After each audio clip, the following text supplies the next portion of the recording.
한국지방자치학회 추기학술대회 한국주민자치중앙회 기획 세션이 2021년 11월 4일부터 5일까지 제주도에서 열립니다. 제1섹션 조선시대 향약을 통해 본 현대 주민자치에 대한 시사점 분석, 제2섹션 주민자치의 해법 문면자치의 부활,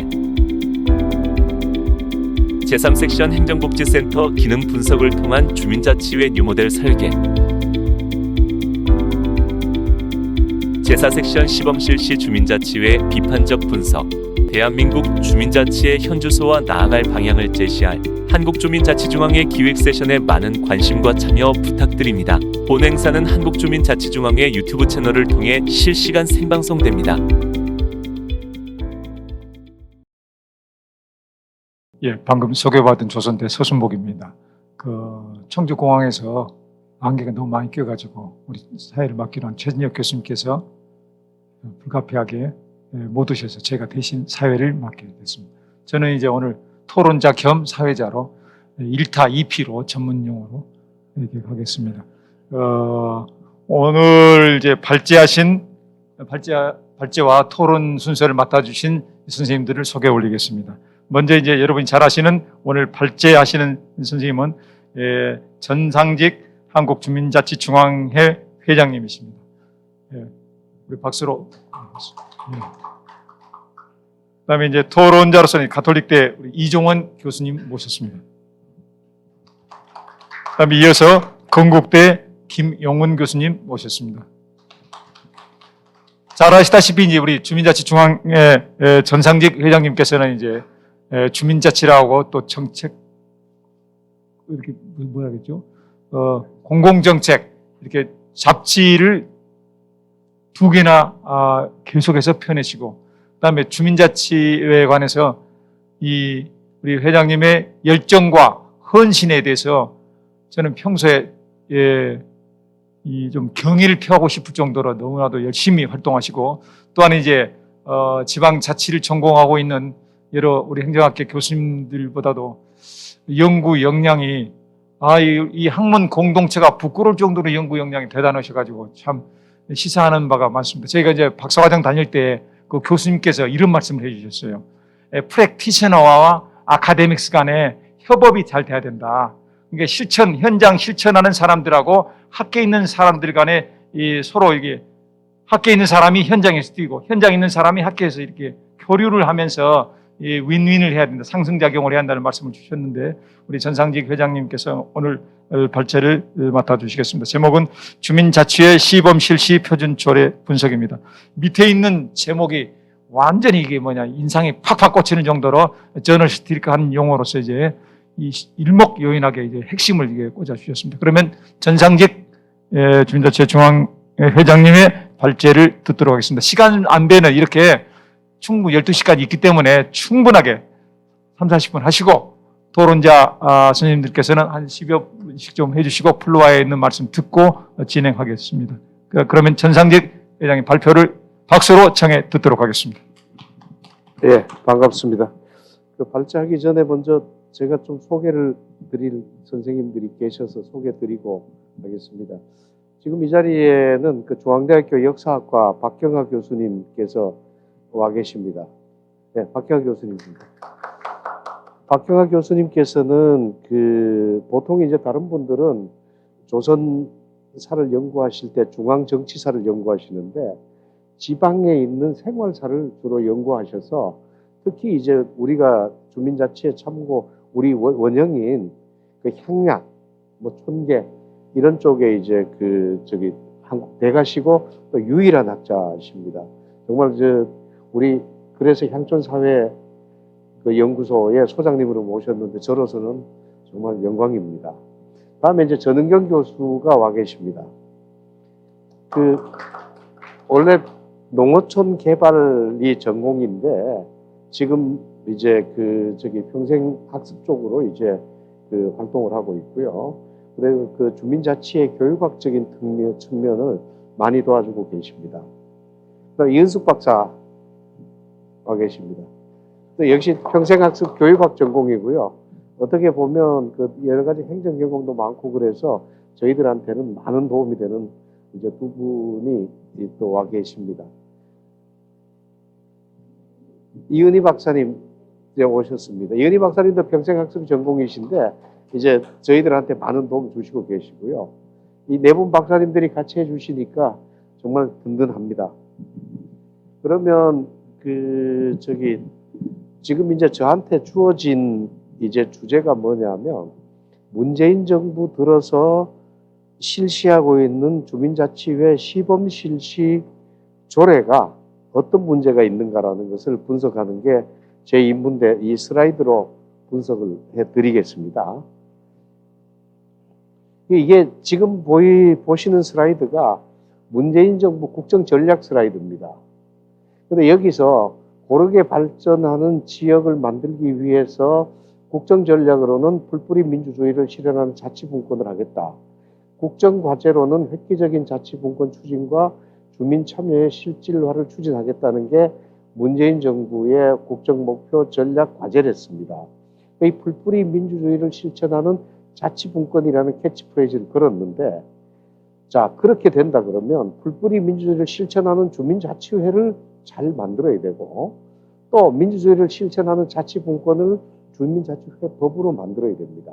그런데 문재인 정부의 주민자치회를 규정하는 표준조례가 어떤가? 문재인 정부의 사람들이 발의한 자치법이 어떤가? 이 두 가지를 살펴보겠는데, 미리 성급하게 말씀드리면 수준 미달인 정도가 아니라 거꾸로 가고 있다는 이제 그 얘기를 제가 미리 이제 말씀을 드리면서 설명해 나가겠습니다. 제가 보기에는 주민자치라는 문제는 굳이 주민자치 문제는 주민자치회 문제만은 아닌 것 같습니다. 지금 대통령이나 국회의원 선거하고 있습니다. 주민들이 시도지사, 시도의원 선거합니다. 시군구장, 시군권 선거합니다. 그런데 읍면동이나 통리는 전혀 주민들의 통제를 받지 않습니다. 읍면동장 시군구장이나 시군구 의원의 통제 하에 있고 통리도 마찬가지입니다. 자, 요 두 계층을 어떻게 하느냐가 실제는 주민자치의 근본 과제라고 보고 있고요. 그래서 읍면동을 자치단체로 하는 게 맞느냐, 주민자치로 하는 게 맞느냐는 이제 근본적인 의문이 제기가 되는 상황입니다. 그래서 저희들이 주민자치 입장에서 분석해 봤을 때 일제식민지 때는 읍면동이나 통리가 통치기구를 했습니다. 이제 다른 기구, 자치기구 없습니다. 근데 자치단체화를 하면 읍면동을 이제 의회도 만들고 읍면동을 선출하면 됩니다. 근데 이 두 개는 지금 현재 하기가 어렵다고 보고 절충안으로 이제 통치기구를 했던 읍면동을 행정복지센터 정도로 행정기구로 축소를 하면서 이제 그 나머지 이제 빈 공간이죠. 사회적인 영역에는 이제 주민자치회를 만들어서 국가 영역과 사회 영역이 읍면동에서 공존하면서 서로 협조한다면 이제까지 놓치고 있던 이 부분이 살아난다고 생각을 해서 이렇게 이제 한번 기획을 해봤고요. 오늘 발제는 그런 방향에서 드리는 겁니다. 그런데 읍면동을 놓고 주민자치회를 만든다고 검토해 봤을 때 인구는 너무 많습니다. 또 면적이 너무 넓습니다. 기관은 또 읍면동하고 중복이 됩니다. 그러니까 무보수 명예직인 주민자치위원들이 이 읍면동을 자치한다는 것은 거의 불가능합니다. 말로는 할 수 있습니다.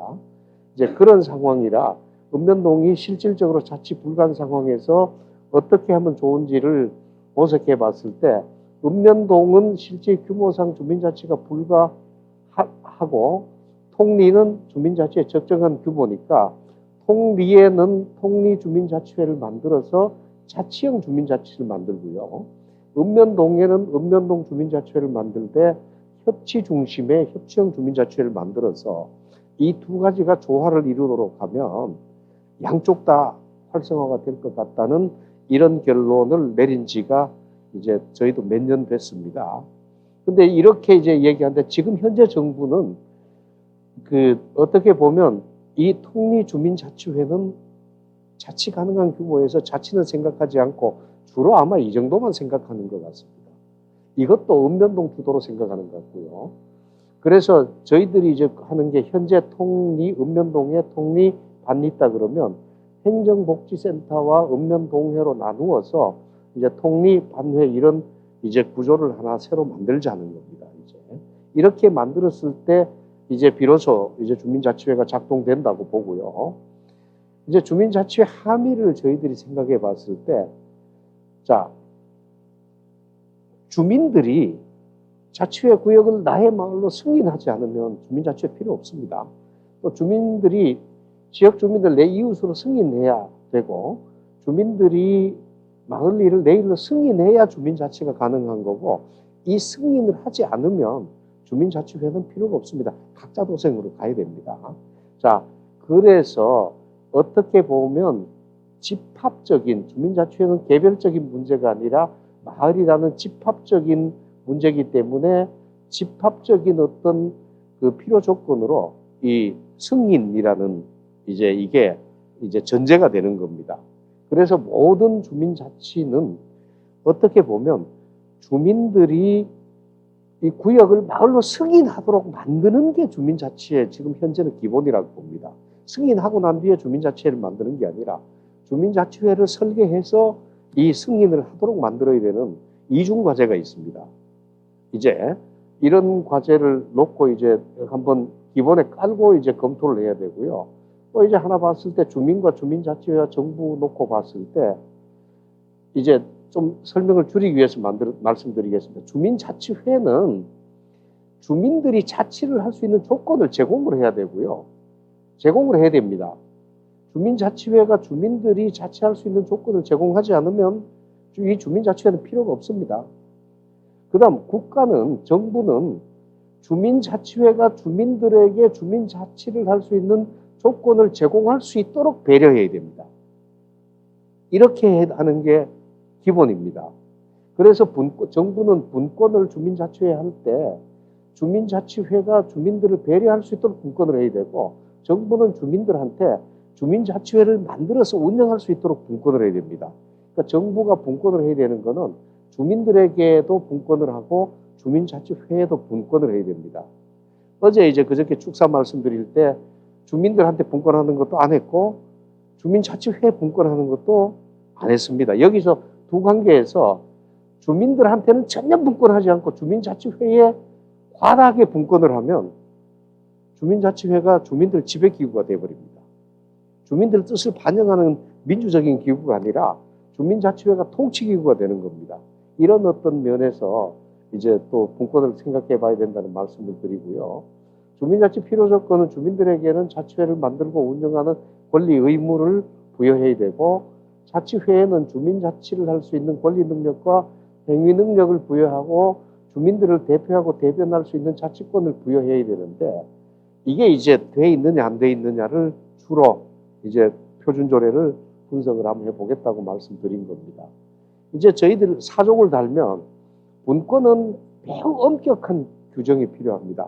분권 규정이 미흡하면 중간에 있는 사람들이 농간을 부린다 그럴까요?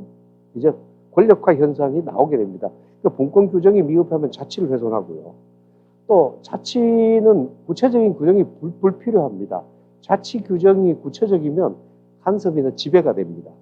자, 이 두 가지 이를 절묘하게 조화시키는 게 이제 자치 역량인데, 그 부분이 자치 역량 없다고 주민자치 하지 말라는 이런 무식한 사람들이 아직도 많습니다. 자치 역량이 있건 없건 간에 역량 이전에 자치는 기본권이다, 이렇게 보고요.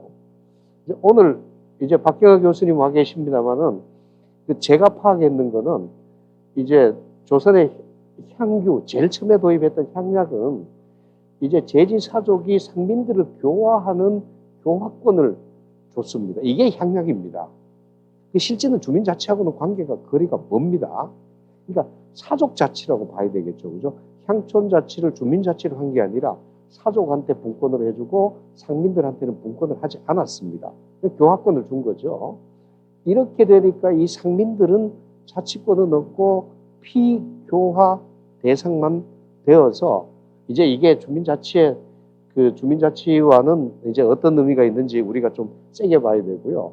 수령향약이 나왔는데 이제 사족이나 사족이 상민을 교화하는 이런 장치로, 이런 어떤 제도로 이제 딜레마가 부딪히니까 나중에는 수령이 직할하는 쪽으로 갔습니다. 이렇게 가니까 결국은 수령이 진정해서 수령이 잘하면 이제 수령 향약도 잘 운영되고, 수령이 못하면 이 수령 향약이 이제 수렁에 빠지는 이런 어떤 현상들이 나왔습니다. 자, 여기서 우리가 이제 느낄 수 있는 거는 이렇게 했는데 실제 상민들끼리만 했던 촌계는 상당히 민주적으로 운영돼서 주민자치 형태로 나중에 발전이 됐습니다. 자, 이 교훈을 세게 보면 그 향교는 양반자치라고 볼 수 있고, 상하합계는 마을자치라고 볼 수 있고, 수령양약은 수령자치라고 볼 수 있는데 이 세 가지는 다 제가 보기는 주민자치로서 실패했습니다. 그러다 보니까 그랬는데 상민들끼리만 했는 총계는 저는 주민자치로 성공했다고 보고, 이때 했던 주민자치는 제가 지금 현재 일본의 그 초나이카의 정례회나 스위스의 어떤 그 게마인대하고 비교해봐도 거기에 여기 이 원리들은 상당히 성공적이 됐다고 보는 겁니다. 그래서 우리가 얻는 교훈은 수령이 주도해도 실패하고요, 사족이 주도해도 실패하고, 상민들끼리 수평적으로 민주적으로 협력하면 성공하더라. 그러니까 우리는 주민자치회를 만든다면 반드시 상민들끼리 수평적으로 민주적으로 협력해야 되는 이런 주민자치회를 만들어야 된다는 결론에 이르렀습니다. 자, 이제 그 1895년에는 이제 이렇게 드디어 이제 이런 경험이나 미국 견학을 해보고 난 경험으로 이제 리에는 소향회 만드는데 매호별 대표 1인이 회장 선거합니다. 상당히 민주적입니다. 반상차별 없습니다. 엄청 민주적인 제도가 만들어졌고요.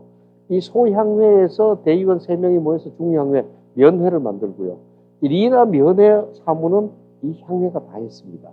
그 다음에 이제 그 중향회, 그 면향회에서 3명씩 모여갖고 대향회를 만들었습니다. 군수가 있습니다만 군수와 이제 거의 대등한 권한을 가지고 이제 운영을 했습니다.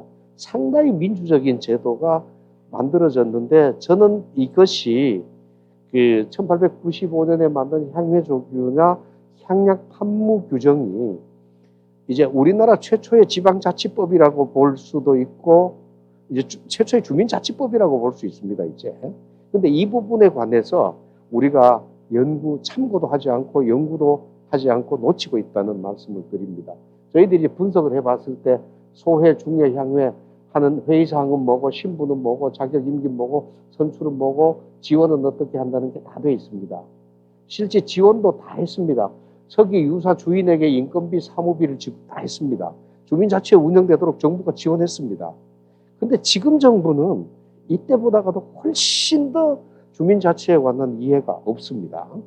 자, 이런 것들 한번 이제 참고로 해보고요.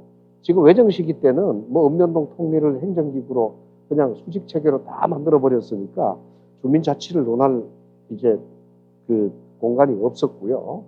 민속으로만 남았습니다. 그래서 다시 이제 말씀드리면, 자, 이제 주민들이 나의 마을로 승인하도록 하려 그러면 승인할 수 있도록 분권을 해야 되고요.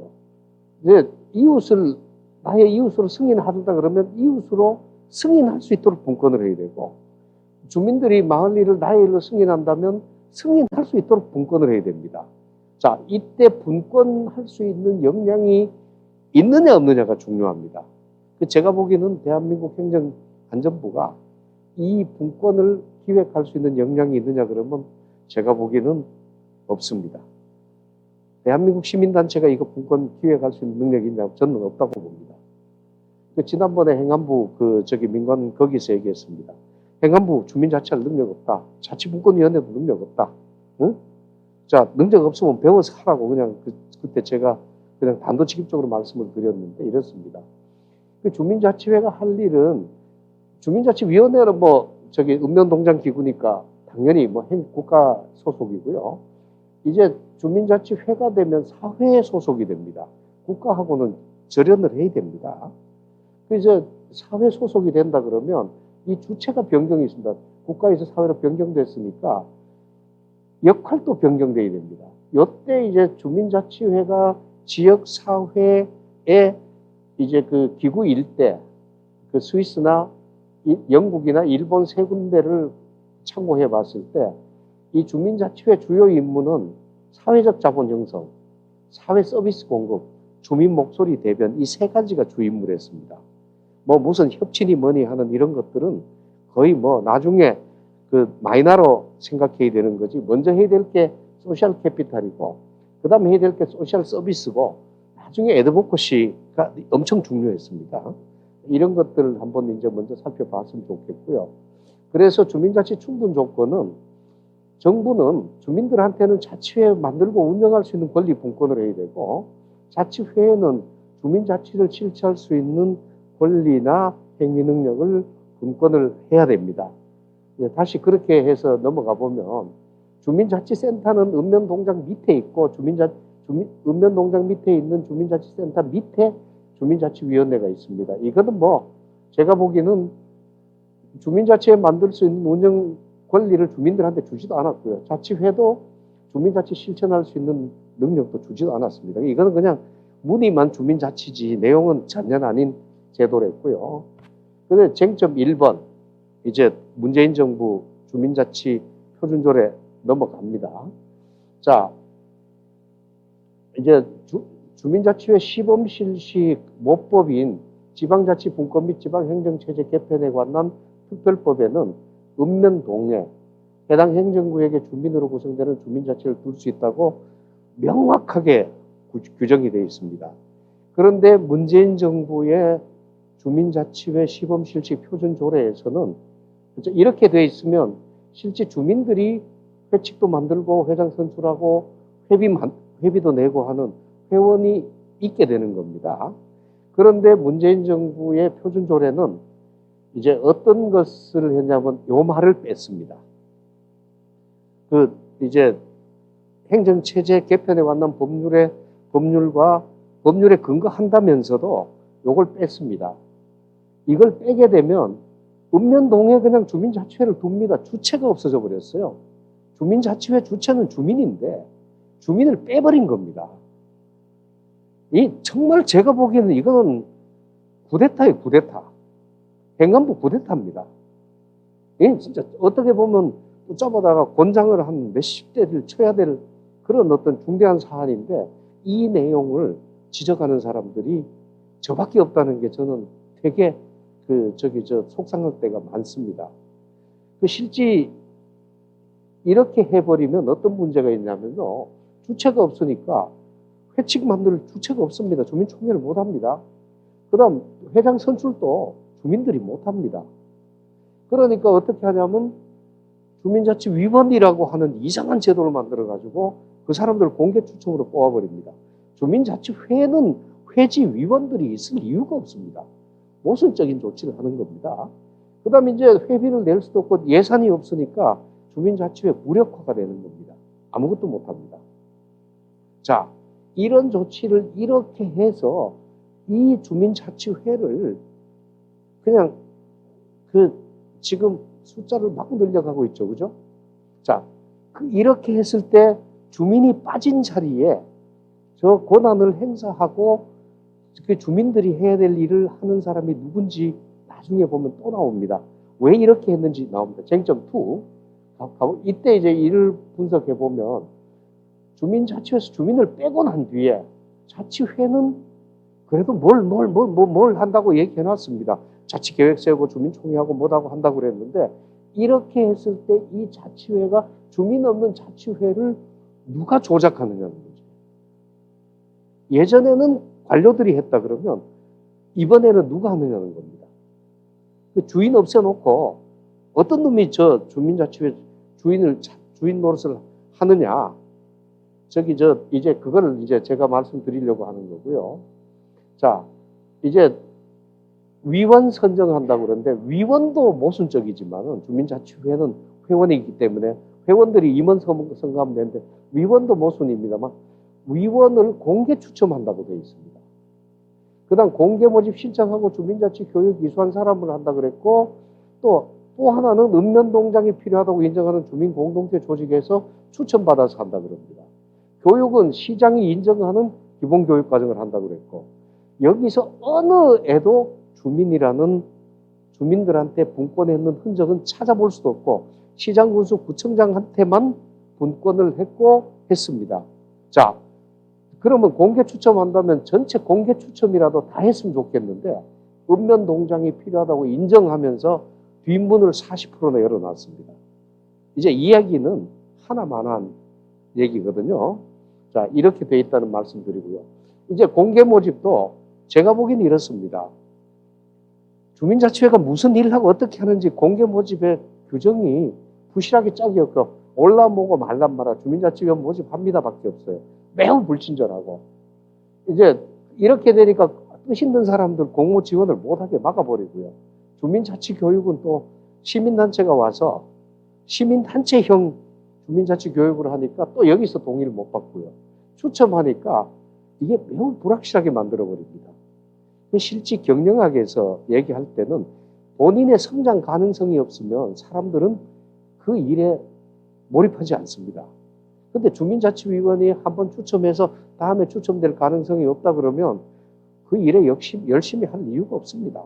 자, 이런 어떤 이제 모순을 상당히 가지고 있는데, 제가 보기에는 추첨으로 무력화했다 그런데, 이제 자치회는 지원자, 동기, 경험, 능력 있는 사람들 선적 불가능하고요. 자치에 필요한 사무나 사업이나 주민 역량 확보가 불가하고 특정 단체 출신이 점유 주도해서 내분이 심화된다. 실제 이게 있었습니다. 시민운동가 출신들이 절반 들어오면 그 주민자치회는 반드시 내분을 심하게 겪었습니다. 소송전까지 갈 정도로 겪었고요. 실제는 어떤 데 가면 통장들이 전부 지원해가지고 통장들이 주민자치회 차지해버리는 이런 추첨이 가지고 있는 이상한 현상들이 많이 나타나고요. 자치회 위원들은 난도 높은 활동을 계속 요구를 합니다. 그러니까 이제 보통 못 베기겠으니까 본인 나가버립니다. 활동이 연임, 재임으로 연결 불가능하니까 또 의욕이 상실돼 버리고요. 주민들은, 역량이 있는 주민들은 공모해서 추첨 응해가지고 봉사하라 그러면 나는 안 하고 만다는 좌절을 만들어주고요. 행정관료나 시민단체가 감나라 대추나라 그러면 또 하고 싶은 사람도 못하게 되는 이런 현상들이 충분히 있다는, 이거를 이제 오늘 처음으로 제가 분석해 드리는 겁니다. 보통 때는 저는 얘기 안 하고 넘어가려고 그랬습니다. 또 과도한 의무를 강요한다 그러는데, 자, 주민총회 개최해라, 자치계획 수립해라, 그다음 마을 축제, 마을 신문 소식지 발간해라, 공동체 형성해라, 이거를 지금, 그다음 이제 읍면동과 협의하자, 주민자치 권리, 직접 관리 되지 않은 업무 수탁해라. 근데 주민자치회에 이거 할 수 있는 역량이 있나요? 조직 기구가 없습니다. 이거를 주민총회를 개최할 수 있는 능력이 있으려 그러면 주민들한테 일일이 주민자치회가 연락하고 동의받고 안건 만들고 안건 생산하고 하는 능력들이 있어야 되는데 그 능력 전혀 없습니다. 또 자치계획 수립하라 그러는데 이게 왜 행안부가 나서가지고 주민들한테 이런 걸 강요하는지 저는 모르겠습니다. 초기 년도에 이거 다 하라 그러는데 이런 것들 불가능합니다. 그래서 이제 이런 임무를 놓고 봤을 때 사업 능력이 있을 때, 높을 때 사업 난이도 높은 걸 주면 보기 좋게 성공합니다. 근데 사업 능력 높을 때 낮은 거 줘도 실패하지만은 사업 능력 낮을 때 높은 업무를 강요하면 그것도 실패합니다. 자, 지금 경우는 사업 능력은 형편없는데 아주 난도 높은 업무를 표준 조례가 부과를 합니다. 이 이야기는 부족한 능력 문제가 나오는데, 자, 능력이 부족할 때, 자, 능력자가 그 부족한 능력을 채워주면서 권력화할 수 있습니다. 능력자가 자기 이익으로 만들어버릴 수 있습니다. 능력자가 또 신분으로 만들어버릴 수가 있습니다. 자, 후진국일수록 이런 형태가 많습니다. 지키기 어려운 법률을 만들어 놓고 온정을 베풀 수가 있습니다. 이게 전형적인 후진국형 법률인데, 자, 지금 현재 문재인 정부의 표준조례는 전형적으로 후진국형인 법률 구조로 가 있는 겁니다. 그래서 제가 봤을 때는 정말 박원순 이게 서울시장이 만든 조례를 행안부가 이제 좀 많이 복사를 했는데 박원순 시장이 이렇게 만들었다는 것에 관해서 저는 실망이 엄청 크다. 실제는 자치는 사업 능력 낮으면 사업 능력에 맞는 이의를 주면 됩니다. 근데 왜 높은 걸 강요하느냐는 겁니다. 이게 계몽주의자거나 이제 능력주의로 가는 거다. 그래서 저는 시민운동가들이 이런 능력주의적인 함정에 빠진다 그러면 저는 그거는 실패했다고 봅니다. 그래서 실패하리라고 보고 또 실패하도록 만들어야 된다고 봅니다. 자, 주민총회를 한다 그러는데 자, 여기서 이제 연 1회 이상 개최하고 주민자치회 의결된 안건을 상정한다 그러는데 상정된 안건은 참석 주민 과반수 찬성으로 결정한다 그러는데 참석 주민입니다. 이제 의결 정족수, 참석 회의 성립 정족수가 없습니다. 여기서 자치 계획, 활동 평가 쭉 나오는데 상당히 그 힘 있는 중요한 일들을 결정하는데 이제 여기 공무원 출석 요구도 갈 수 있고 다 이렇게 막강하게 만들었는데 이게 어떤 이제 형태냐면 주민총회가 아닙니다. 주민총회라는 말은 저는 사기라고 봅니다. 왜 그러냐면 주민들한테 출석권 오면 받아는 주는데 오는 받아준다. 출석 정족수가 없어요. 그 주민들한테 또 의결권은 있습니다. 왔는 사람의 과반수 이상 한다고 그랬는데 의결 정족수 있긴 있습니다만은 이 전체 주민의 그 어떤 회원들 전체에 출석 정족수가 없기 때문에 의결 정족수 있으나 마나고요. 왔는 사람들은 선거권도 없고 피선거권도 없습니다. 그러니까 주민총회라 그러지만 회원총회하고 딱 두 개만 일치가 되고 나머지는 다 없는 그야말로 사이비 주민자치 총회인데 이거를 주민총회라고 이름 붙이는 이 자체가 저는 기만하는 거라고 봅니다. 적어도 이렇게 하면 안 됩니다. 자, 이제 이렇게 주민총회란 말을 쓰면 안 되고요. 그 다음에 이제 또 하나는 표준절의 21조 보면 시장군수 구청장은 필요하다고 인정하는 경우에는 관련 법인 또는 단체 등으로 하여금 주민자치회의 설치 운영을 지원하게 할 수 있다. 이 이야기는 이게 조례 통과된 데가 많습니다. 행안부가 이렇게 내려보냈고요. 저는 상당히 분노하고 싶은 게 자, 시장군수 구청장이 위탁할 수 있다고 하는데 이유가 단지 필요하다고 인정하는 경우 시장군수 구청장이 마음대로 하는 겁니다. 주민 동의 필요 없습니다. 그 다음 또 이 설치 운영 이제 주민자치회의 그 설치 운영 전반을 다 전 과정을 지원하게 할 수 있다는데 이 지원에 관해서 한계 규정이 없습니다. 지원한다고 막 지배를 해도 말릴 방법 없습니다. 그러니까 이거는 제가 봤을 때는 백지 신탁이라고 봅니다. 시민단체한테 위탁해버리면 시민단체가 마음 놓고 해도 이 조례에 걸리지 않습니다. 자, 이런 것들을 대한민국의 행정안전부가 표준제로 내려보낸다는 거는 나 그 속이 얼마나 엉큼한지 저는 나중에 한번 열어봤으면 좋겠습니다. 아마 열리겠죠. 이렇게 해서 박원순의 서울시는 제가 페이스북에다 제가 게재했던 겁니다. 서울특별시장과 서울특별시의회가 주민자치회 설치 운영을 시민단체 위탁한다고 해서 실제로 시에는 서마종이라는, 구에는 마사센터라는, 동에는 자치지원관이라는 이 계층별로 촘촘하게 위탁을 다 해버렸습니다. 이 사람들한테 그런데 중요한 거는 지원을 한다고 포괄적 위탁했습니다. 며느리 역할과 시어머니 역할을 동시에 다 위탁을 해버려가지고 실제 이 양반들도 내부 보고서나 보고서를 보면 자기는 며느리 역할하고 시어머니 역할을 다 한다 그러는데 이렇게 위탁하는 경우는 없습니다. 특정 업무를 특정해서 이것만 지원해달라고 그래야 되는데 이렇게 하는 거는 제가 봤을 때는 이제 이렇게 하니까 일부에서는 이게 인민위원회 아니냐 하는데 제가 보기에는 그런 혹평을 받을 수 있는 빌미를 충분히 제공했는 게 이 조항이라고 보는 겁니다. 물론 그 양반들 의견에 제가 전적으로 동의하지는 않습니다. 자, 그 다음 주민 동의 없이 일방적으로 위탁했습니다. 지원을 받는 사람은 지원할 때는 지원받는 사람 입장에서 돼야 되는데 지원해주는 사람 입장에 서면 이거는 지배입니다. 이거는 지원 조례가 아니라 지배다. 장악이다. 점령이다. 저는 이렇게 보는 겁니다. 그러면서 얘기했습니다.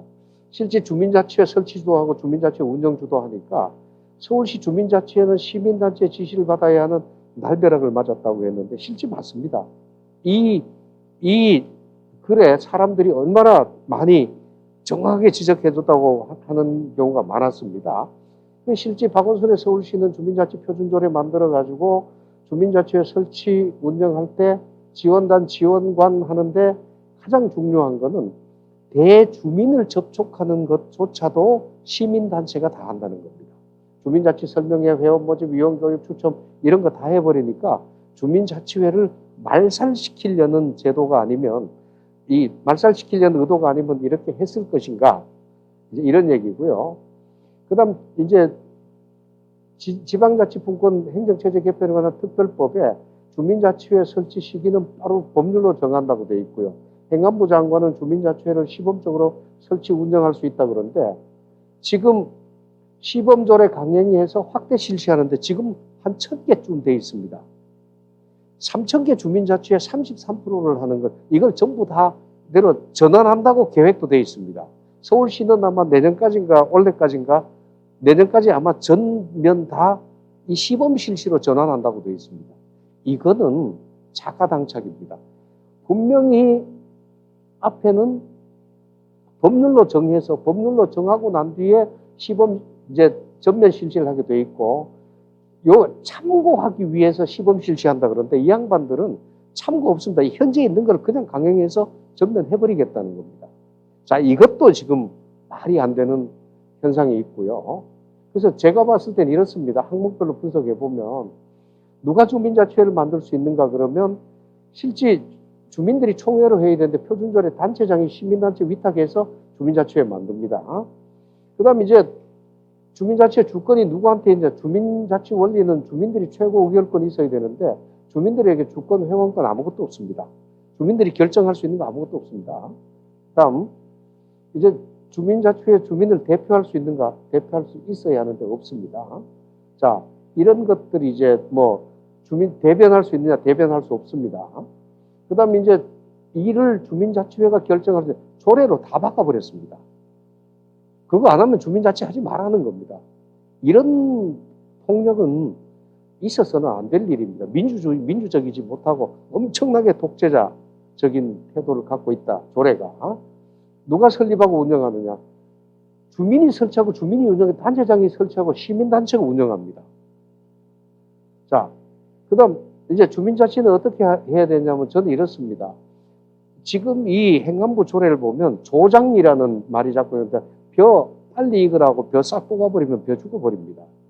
이거 허물벗기를 제가 이제 지난번에 단체장들한테도 여러 번 얘기했는데 이렇게 허물을 벗는 걸 보면 되게 힘듭니다. 그렇다고 해서 이 허물을 이렇게 가위를 잘라가지고 빨리 벗게 만들어주면 이 누에고치가 나와서 날아가다가 죽어버립니다. 왜냐하면 힘들게 나오면서 날개 근육을 키워야 충분히 생존에 필요한 영양을 확보해서 생존을 하는데 이제 그 생존할 수 있는 영양을 함량할 수 있는 기회를 지원이라는 명목으로 없애버리면 결국은 죽어버리더라는 겁니다. 이제 이런 게 있다는 말씀드리고 주민자치회 법률안이 국회 상정된 걸 비교해 보면 이제까지 법률안 보면 일제식민지 주민자치위원회 시범실시 주민자치회 서울형 주민자치회 요게 표준조례입니다. 표준조례 봤을 때 회원 이런 어떤 조항들 다 봤을 때 아무것도 주민자치 원칙을 충족하는 조항이 없더라. 이 시행착오하는 거라고 보는 겁니다.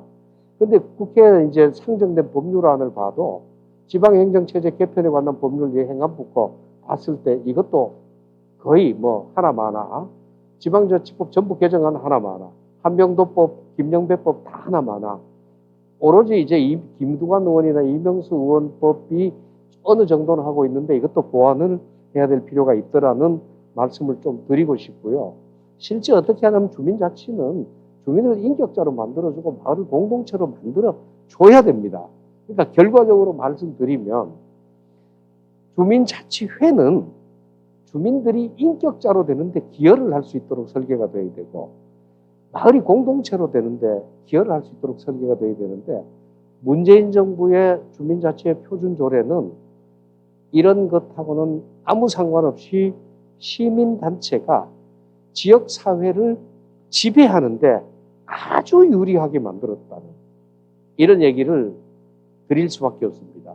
그래서 이제 의원들하고 상의를 해보면 이제 뜻 있는 의원들은 그 얘기합니다. 지방 의원들은 자 주민자치회, 주민자치위원하고 시민단체하고 둘이를 경쟁을 시킨다 그러면 개인적인 능력은 시민단체가 훨씬 우위입니다. 그렇지만 시민단체는 운동을 하는 사람이고 주민자치회는 자치를 하는 데이기 때문에 자치와 운동을 경쟁시킨다는 자체가 모순이기 때문에 우리는 시민단체가 주민자치회에 개입하는 것을 반대합니다라고 하는 이제 뜻 있는 지방 의원들도 많고 제가 이런 비슷한 글을 돌렸을 때 지방 의원들이 한 300명 정도가 회장님 지적이 이제까지 몰랐던 겁니다. 고맙습니다 하고 왔던 게 있습니다. 자, 그래서 저는 길은 바르게 언젠가는 가겠지만은 굳이 시행착오까지 겪을 필요가 있느냐 이런 생각에서 이제 장황한 발제를 다 드렸습니다. 고맙습니다.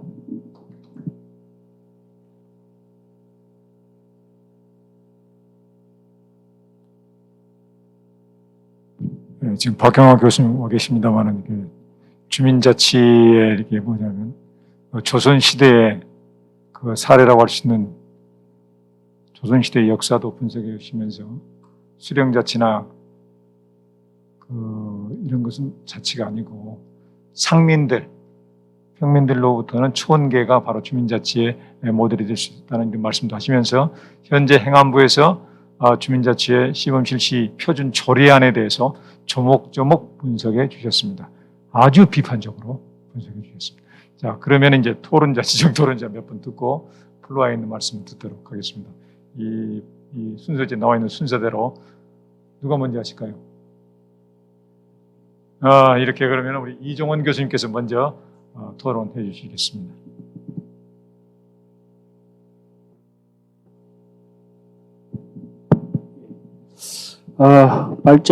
이게 토론문을 갖다 늦게 보들어가지고, 실리지를 못했는데요. 소회 비슷한 거죠. 그렇게 썼습니다.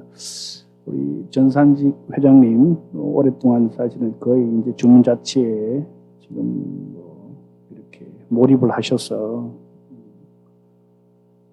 사실은 큰 방향을 갖다 제시해 주셨는데, 이 공무원들 하는 거하고 이제, 한 공무원들은 김용훈 교수님도 연구원 출신이고 저도 연구원 출신이니까 공무원들이 어떻게 하는지 알고 있습니다만은 기본적으로 이제 본인들이 공무원들의 마인드는 관리하기 편한 걸, 관리한 거 편한 거, 자기들이 책임지지 않으려고 하는 것, 이런 것들이 기본적으로 바탕으로 좀 깔려 있다.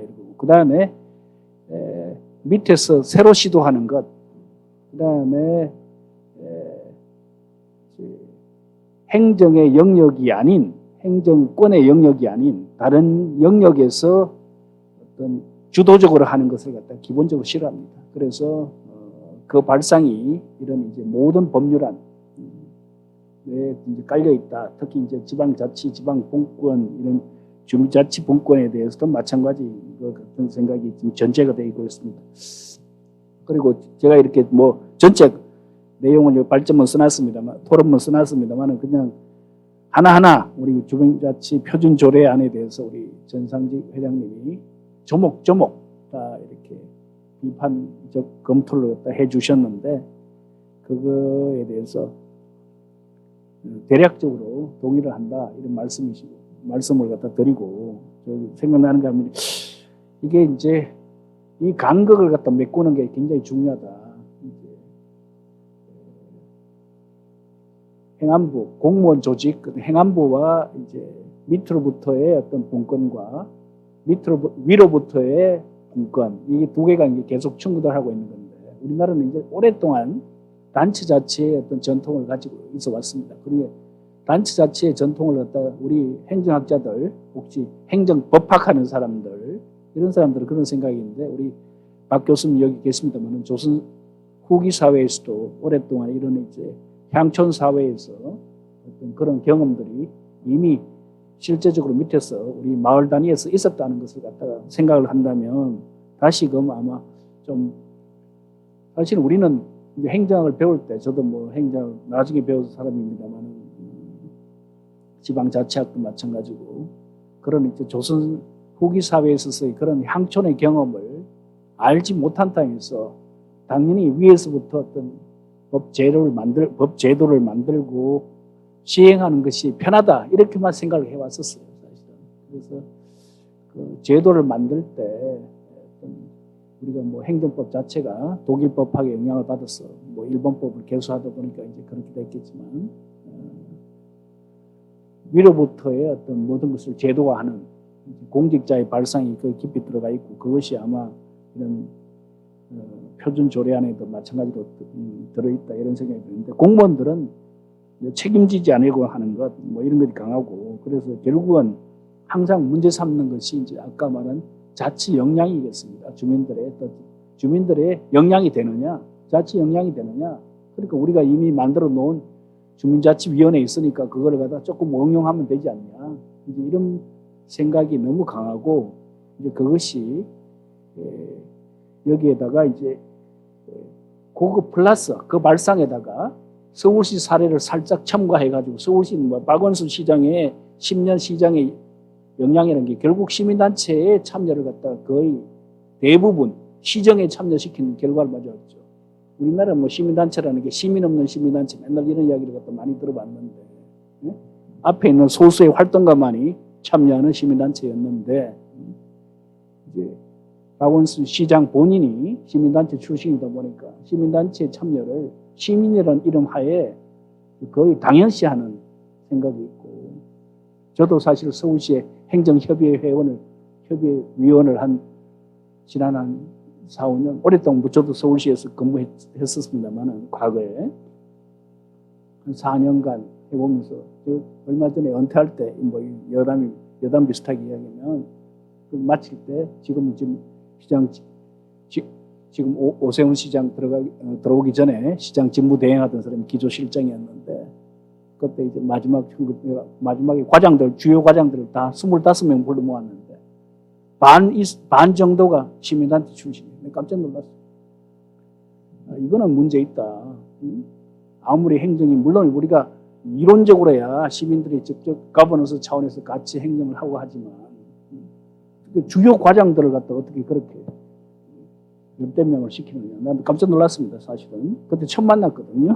그래서 내가 위원 끝나는 시점에 거의 마지막에 같이 물론 그전에도 박원순 시장하고도 사진도 찍고 여러 번 하기야 했지만 이거는 좀 너무 많이 우리들이 시민들이 참여하자 그러는 건 좋은데 너무 이렇게 행정 라인에 많이 들어와 있다. 좀 그런 생각이 들었습니다. 어쨌거나 이렇게 제가 말씀을 갖다 드린 이유는 우리들이 공무원들의 생각에 사실은 법 논리가 깊이 들어가 있거든요. 행정법적인 어떤 책임을 갖다 너무 따집니다. 그러면 주민들이 했을 때 책임을 어떻게 질 것이냐 맨날 그걸 따지고 그다음에 그런 발상을 갖다 이제 표준 조안에도 마찬가지로 그러면 주민총회의 대표성을 갖다 뭐로 보느냐 선출직가 아니면은 그다음 권한에서 법적인 권한으로 주어진 임명 이거밖에 대표성을 인정을 안 한다 이거죠. 그래서 자치적으로 하는 것 자체에서 인식이 기본적으로 안 돼 있다. 이제 그 간극을 우리가 어떻게 메꿀 것인가 이게 이제 제일 큰 문제인 것 같습니다. 그래서 밑에서 우리 활동의 영역에서 일어나는 일, 그 다음에 관료들의 사고방식을 지배하는 그런 행정법적인 어떤 기관 위임의 어떤 의미, 이걸 갖다가 어떻게 간극을 메꿀까 하는 게 제일 문제고, 끊임없이 이제 대화밖에 방법이 없다. 결국은 이제 우리 여기 정치인들, 국회의원들이 법률안 내는 거 다 공무원들이 만들어주는 거 그냥 살짝 몇 개 고쳐가지고 내는 건데, 별 차이 없거든요. 그런데 별 차이 없고 자기들이 국회의원들이 법 만들 능력이 됩니까? 이미 만들어 놓은 거 몇 조항만 고쳐가지고 내는 거지. 자기 실적 만들려고. 그래서 제일 저기서 뭐 김필도 박사님 뭐 잘 아시겠지만 지방행정연구원에서 이 부분을 갖다 직접 해오셨는데 거기 이제 논문들 제가 몇 개 찾아보니까 전부 다 공통적으로 뭐 행정안전부에 가서도 그 이야기 하셨겠죠. 말씀을. 그래서 주민들의 자치 역량이 부족하다. 회의 참석 안 한다. 이런 이야기. 그 다음에 여기서 교육 프로그램들 뭐 한다고 하는데 내용이 뭐 너무 상식 수준이더라. 뭐 이런 이야기. 그 다음에 일부 또 주민자치위원회 이야기도 같이 곁들여서 하셨는데 주민자치위원들이 뭐 본인이 뭐 대단한 어떤 완장찬 것처럼 그러더라. 뭐 이런 이야기. 그 다음에 뭐 사실 그럴 수밖에 없어요. 아까 우리 전 회장님 말씀 맞다나 이거는 사실은 이렇게 서서히 오랫동안 길러져야 되는 그런 문제인데 하루아침에 뭐 행정 절차 어떻게 알겠냐고 일반인들이 그죠? 뭐 공무원들도 자기들 부서 일 말고는 다른 부서 일은 모르는데 응? 일반 시민들이 그 다음에 자기 삶의 그걸 갖다가 다 여정을 갖다가 하면서 사실은 행정법적인 행정 절차를 갖다 이해하고 그 다음에 행정에서 업무가 어떻게 편제되고 있고 어떻게 수행되고 있다는 걸 갖다 다 이해한다는 건 사실은 어려울 거라고 생각이 됩니다.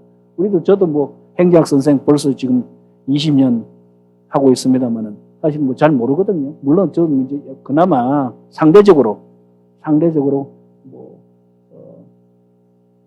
연구원도 한 2년 있어봤고 사실 뭐 총리실에 가서도 한 6개월 있어봤고 이러니까 공무원하고 같이 일을 해봤으니까 그나마 약간 들어볼 기회가 좀 있었지만 어떤 사람들이 부해물 사람들이 어떻게 알겠느냐고. 그래서 지금 아까 이건 시범실시 공무원들은 항상 그렇습니다. 이거 우리 잘 볼지 모든 제도 도입할 때 그냥 시범실시 한 6개월 하고 그냥 시행이에요.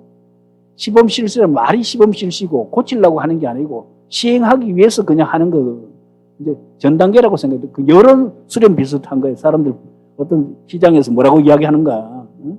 공무원들은 이미 만들어 놓은 거 그 프로그램대로 하는 게 그냥 항상 늘상 하는 일이에요. 응? 그냥 시범 실시를 갖다 한번 거쳐가지고 문제점을 발견하고 수정하고 그 다음에 시행한다. 그런데 실제로는 제가 문제점 발견하고 수정하는 거 본 적도 없고요. 대부분 그대로 99% 그냥 하는 발상을 갖다 가지고 있고 이제 이런 경우는 이제 특히 전국적인 어떤 대단한 어떤 이제 뭐 반향이 있고 불만이 있고 그러면 약간 뭐 고치려고 신용이나 하고 조금 뭐 한 몇 개월 더 유예해보고 토론하자 뭐 이런 경우는 대부분은 그냥 하는 경향이 너무 강하더라. 그래서 어떻게든 이제 공무원들의 어떤 이제 대화가 제일 두기가 이제 이 우리 우리 주민자치 중앙회 입장과 그 다음에 우리 주민자치를 강조하는 사람들 입장과 우리 관의 생각을까의 간극을 메꾸는 것이 첫 번째는 자주 이렇게 이런 포럼을 통해서 우리 공무원들이 여기 안 온다는 게 문제입니다.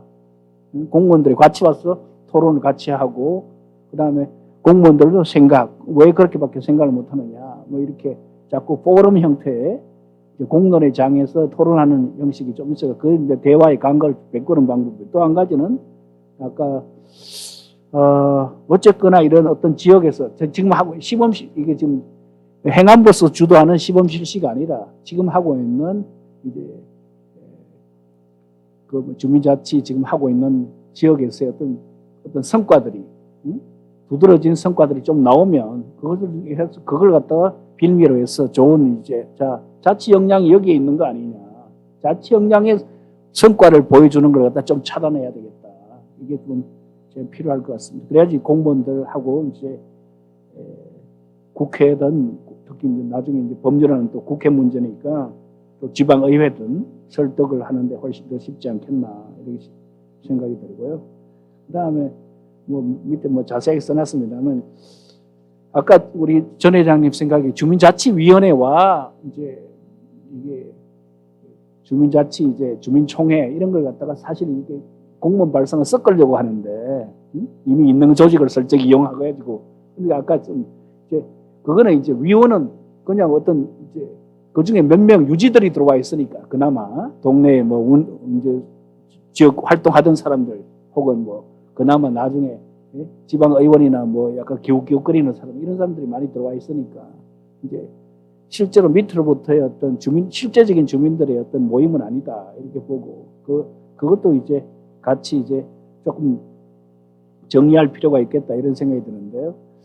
아까 여기 좀 내용에 있는 것처럼 협력형 모형과 그다음에 자치형 모형 이 두 개를 갖다가 써서 나누고 우리 전 회장님 생각이 좀 그다음에 읍면동 행정기로서의 읍면동은 너무 크고 통리 수준에서의 주민총회 이거는 나는 의미 있다고 생각이 드는데 특히 지역 농촌 사회에 있어서는 통리 수준 도시에서는 사실은 더 우리 우리 법정동이 아니라 행정동으로 쪼개진 사람이니까 행정동 수준에서도 한번 해보든지 그런 도시에서는 그런 생각이 들고요. 그래서 그런 상당히 의미가 있다. 그러니까 아까 여기 또 우리 주민자치의 어떤 기능을 뭐 너무 학술적으로 쓰셨더라고요. 그래서 어떤 학자들이 그런 이야기 하는지 모르겠어요. 우리 학자들이 뭐 사회자본 어떤 사회적 서비스 이런 이야기 하는데 일반인한테 안 와닿거든요. 사회자본이 뭐야? 일반인들 우리 씁니까? 안 쓰는 용어거든. 학자들이나 언론에서 괜히 이제 고상한 척 하려고 이제 쓰는 용어지.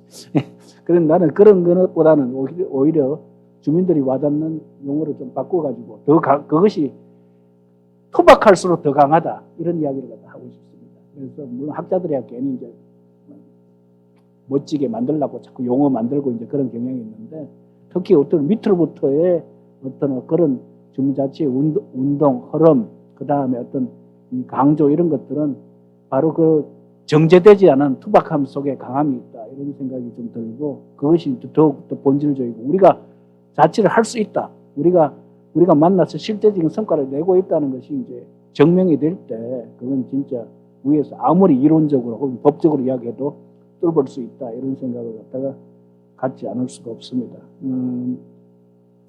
아까 말한 여기 나는 말씀하신 것 때문에 시민단체가 참여하는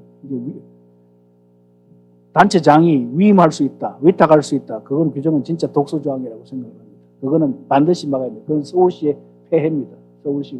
서울시 걸 가져와가지고 그냥 행안부가 집어넣었다. 응? 그래서 뭐 행안부 과장이 서울시 과장하고 어떤 뭐 자주 만나는지 모르겠으나 이거는 좀 문제가 있다 이렇게 생각을 하고요. 읍면동이 협치형 주민자치로 통리는 자치형 주민자치로 운영하는 것은 매우 의미가 있고 건설적인 제안이라고 생각이 됩니다. 그래서 이거는 조금 더 생각을 좀 해보고 뒷부분에 아까 뭐 내용을 보니까 누가 이제 또 범죄하신 분이 너무 생각하는데 이게 세율 세목 정하는 것까지는 좀 그건 좀 진짜 이건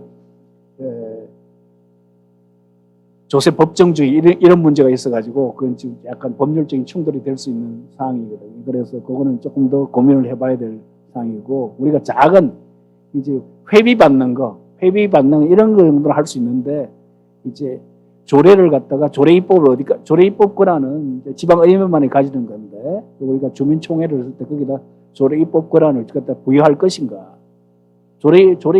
지방의회도 세목과 세율을 못 정하는데 주민총회가 거기까지 갈 것인가? 그다음에 이거는 조금 더 인사권 문제도 마찬가지고, 이거는 더욱더 조금 더 법적인 문제를 더 고민해봐야 될 사항 아닌가 이런 생각이 듭니다.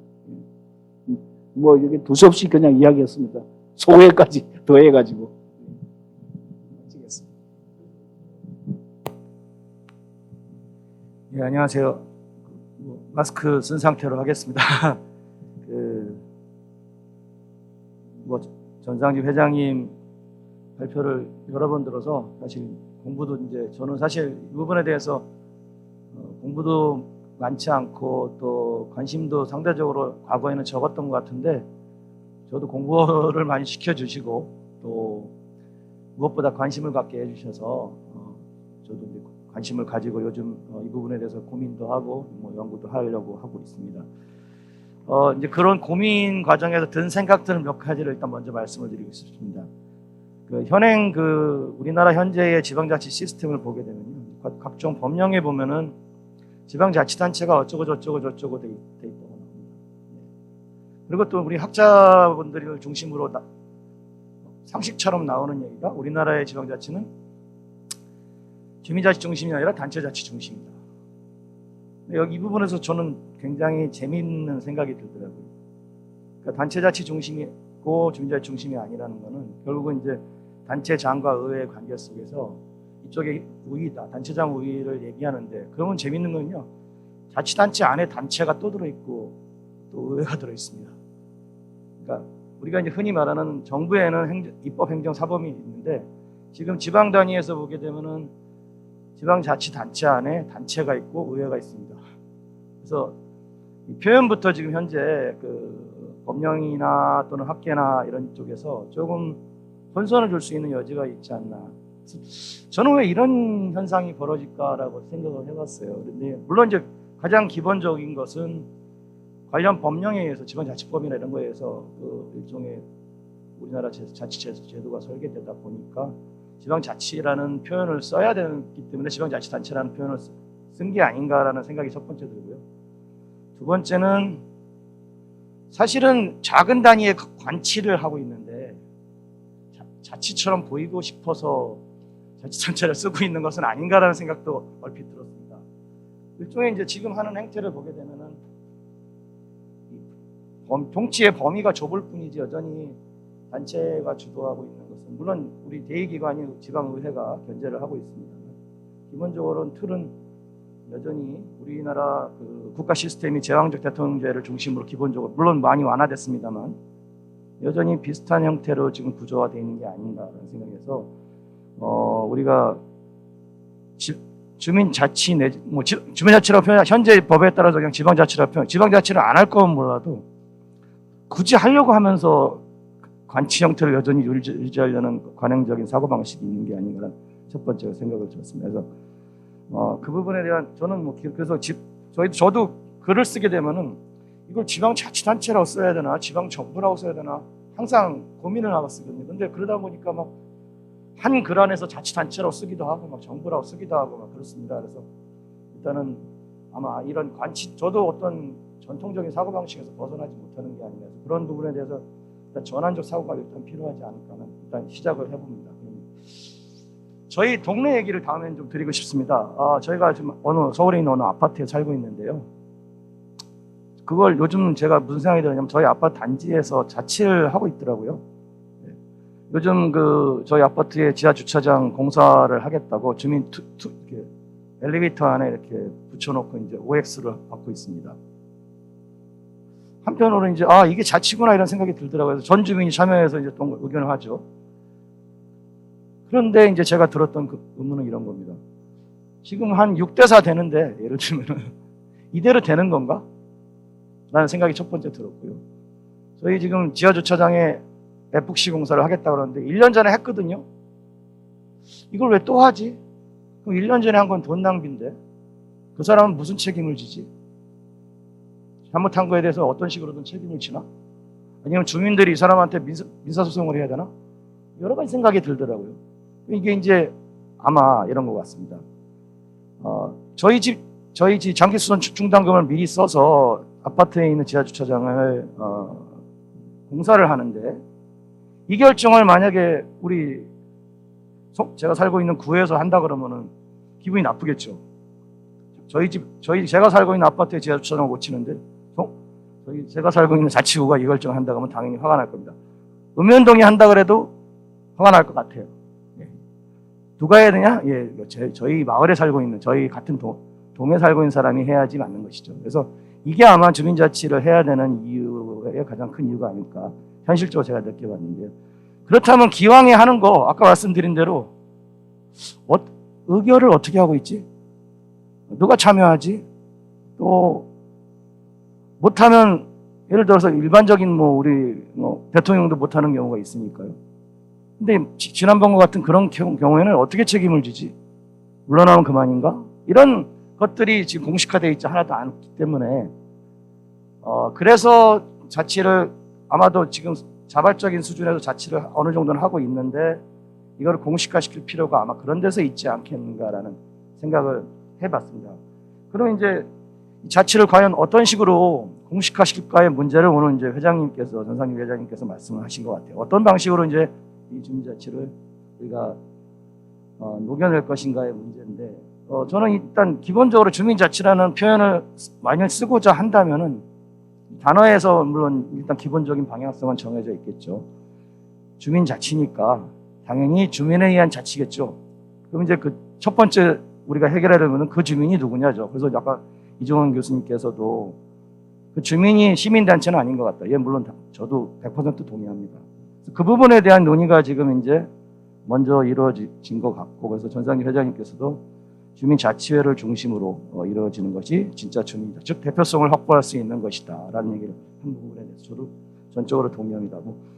우리 이종원 교수님이랑 정부에 나가서 들어가 보면요, 특히 서울시 갔을 때 저 사람이 시민단체 사람인데 시민인가 이런 생각이 들더라고요.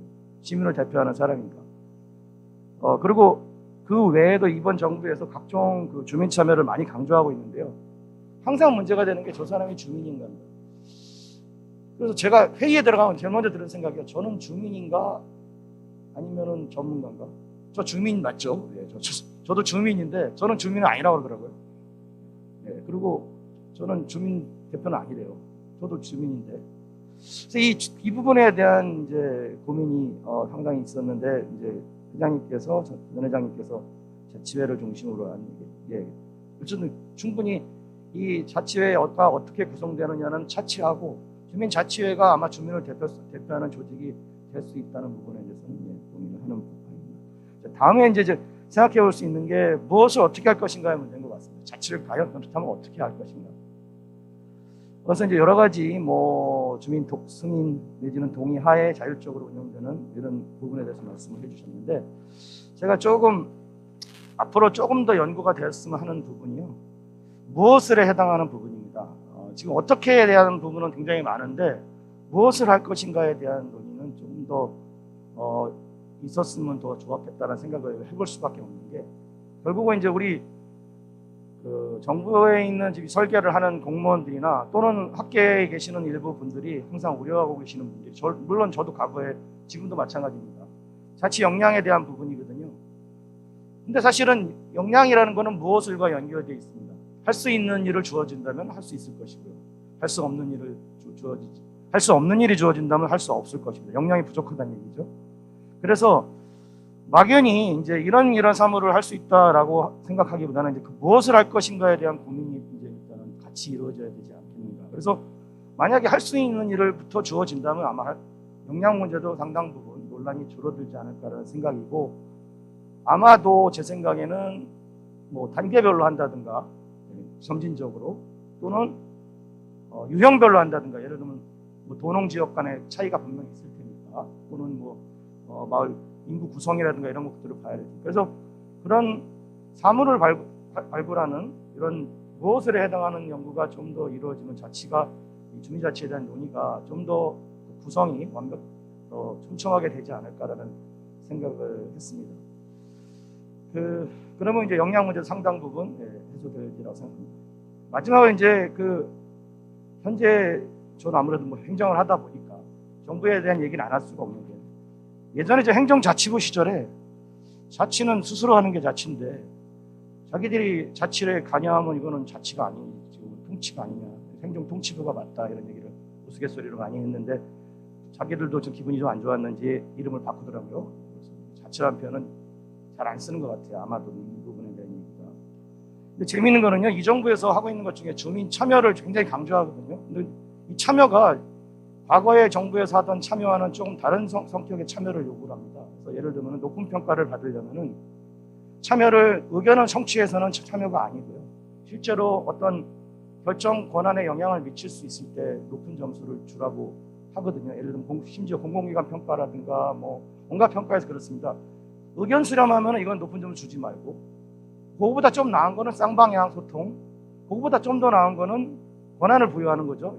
예를 들면 주민 대표성을 가진 사람들을 내부 이사회에 불러서 그분들이 어떤 정책 결정에 참여하도록 하는 형태로 권한을 줄 때 아주 높은 점수를 주거든요. 근데 재미있는 거는요, 행정안전부가 지금 자치에 대한 결정을 하면서 주민이 거기 자기들은 주민을 실질적으로 참여시키라고 하면서 실질적으로 주민을 대표할 만한 분이 그 논의에서 들어가서 목소리를 크게 내지 못하고 있는 게 아닌가라는 생각을 했습니다. 당연히 주민자치에 대한 권한을 그렇게 참여를 강조하면서 주민자치에 대한 논의를 하고 있는데 주민을 대표하는 어떤 누군가가 그게 누굴지는 모르겠습니다. 들어가서 그 논의에서 주민의 의사와 의견이 반영될 수 있도록 해야 되는데 자기들은 강조하면서 자기들은 안 하고 있는 게 아닌가라는 마지막 한 말씀만 드리겠습니다. 지금 국제기구를 제가 요즘에 좀 유심히 연구를 하고 있는데요. 국제기구에서 이제 예를 들면 역량이 부족한 개발도상국을 도울 때 하는 접근법이 있습니다. 국제기구는 단일 국가 차원이 아닌 복수의 국가에 공통적으로 적용되는 방향이나 원칙 같은 걸 주로 제시를 하고 개별 국가들에 대해서는 알아서 하도록 내버려두죠. 그게 비단 개발도상국, 즉 역량이 부족할 때도 그렇게 합니다. 그러면 그 국제기구의 역할은 뭐냐? 개발도상국이 요청하면 도와줍니다. 지원을 요청할 때 도와주는 거죠. 그러니까 결국은 이게 시사하는 바가 있지 않나 싶습니다. 알아서 하도록 내버려두고 요청하면 도와주는 게 아마 기본적인, 만약에 자치를 안 할 건 모르겠는데 하고자 한다고 전면에 내세울 거면은 뭐 다르게 표현하면 권한을 위임하는 거죠. 권한을 위임하면서 요청하면 도와주는 게 결국은 정부가 해야 될 일이 아닙니다. 그게 뭐 금전적 지원이든 정책적 지원이든 뭐든 간에. 그리고 그 과정에서 아마도 그 도와주는 역할을 우리 학계도 해야 될 거고 또 우리 윤상진 회장님 같은 중앙에서 또 그런 필요한 역량이 부족하거나 뭐 도움이 필요할 때 도와주는 역할들을 같이 해주는 게 필요하지 않겠나. 이게 아마 정부의 자치를 추진하는 바람직한 방향이 아닐까라는 근본적인 생각을 해봤습니다. 예, 감사합니다. 제가 오늘 국국에서는 이렇게 얼굴 싹 돌리면 얼굴이 바가지잖아요. 가면이. 그래서 제가 이제 사회자에서 토론자로 바뀌어가지고 토론하도록 하겠습니다. 예. 저는 이제 저기 뭐냐면은 어떤 광주에는 구청에서 자치분권 협의회 의장을 하고 있어서 처음으로 자치분권 협의회 광주에서 회의를 할 때 참석했었습니다. 저는 거기 광주나 전남 지역 위원장이 아니기 때문에 한 번도 참석한 적이 없었는데 갔더니 분권을 강조하지 자치, 특히 주민 자치에 대해서는 관심이 없었습니다. 지금 한국의 지방 자치는 아까 교수님께서 말씀하신 것처럼 이제 이 분권 개혁 운동에만 관심을 가졌지, 즉 단체 자치에만 관심을 가졌지 정작으로 지방 자치의 핵심이고 궁극적인 지향인 주민 자치에 대해서는 관심이 없다고 해도 과언이 아닌 상황 속에서 오늘 이런 주민자치 기획 세션이 이루어졌다는 건 상당히 고무적이고 좀 좋다고 생각합니다. 특히 이제 우리 전 회장님 발제 중에서 이제 뭡니까 이렇게 읍면동 주민자치회, 통리형 주민자치회 아주 탁월한 탁견이라고 생각합니다. 보통 이제 흔히 이제 이 기초자치단체 자치회 규모 말할 때 프랑스에서 이제 커뮤는 같은 경우는 뭐 몇백 명에서부터 시작해서 이렇게 이제 자치회 기초자치단체 인구 규모가 작은데 우리는 읍면동이 막 평균적으로 2만 8천 명인가 2만 몇천 명이 돼버린 상황 속에서 읍면동에서 주민자치회 내 주민자치를 할 수 있다는 것이 물리적으로 상당히 어려운 상황 속에서 두 개로 나눠가지고 협치형 주민자치, 자치형 주민자치 이렇게 했던 건 상당히 괜찮다고 봅니다. 이게 토론자이기 때문에 저는 이제 아주 비판적으로 몇 말씀 드리겠습니다. 첫째로 이 표준 조례안은 중에서 이 원래 이제 특별법에서도 분명히 해당 구역 주민으로 구성된 주민자치회를 줄 수 있다 했는데 표준 조례안에서 해당 구역 주민 조례를 빼버리는 것은 기가 막히고 이거 주민 주체가 없는 주민자치회다. 이 가지고 처음부터 엄청나게 이제 폭격을 퍼부었습니다. 그래서 이제 이거 정말 중요한 지적인데 이거에 대해서 저는 한 말씀 좀 다른 의견을 제시하고자 합니다. 분명히 궁극적으로 주민자치회는 주민들로만 구성돼야 되죠.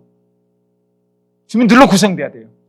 근데 주민들로만 현재는 이제 전 회장님 말씀은 주민들로만 구성돼야 된다 이런 논조인데 맞습니다. 근데 이제 현재 이제 표준 조례안에 보면은 7조 위헌 자격 중에 주민 플러스 주민 반드시 들어가 있어요.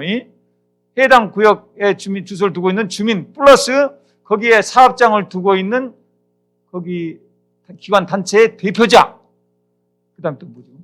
뭐 사업장 주소를 두고 있는 사업장 종사자, 뭐 이렇게 들어가 있거든요. 3개가. 그래서 이 표준 조례안에 주민들을 빼버린 것이 아니고 주민들은 기본 베이스로 들어가 있고 거기에 그 사업장을 두고 있는 종사자 또 들어가 있다 이거예요. 그래서 지금 제가 이제 쟁점은 이것입니다.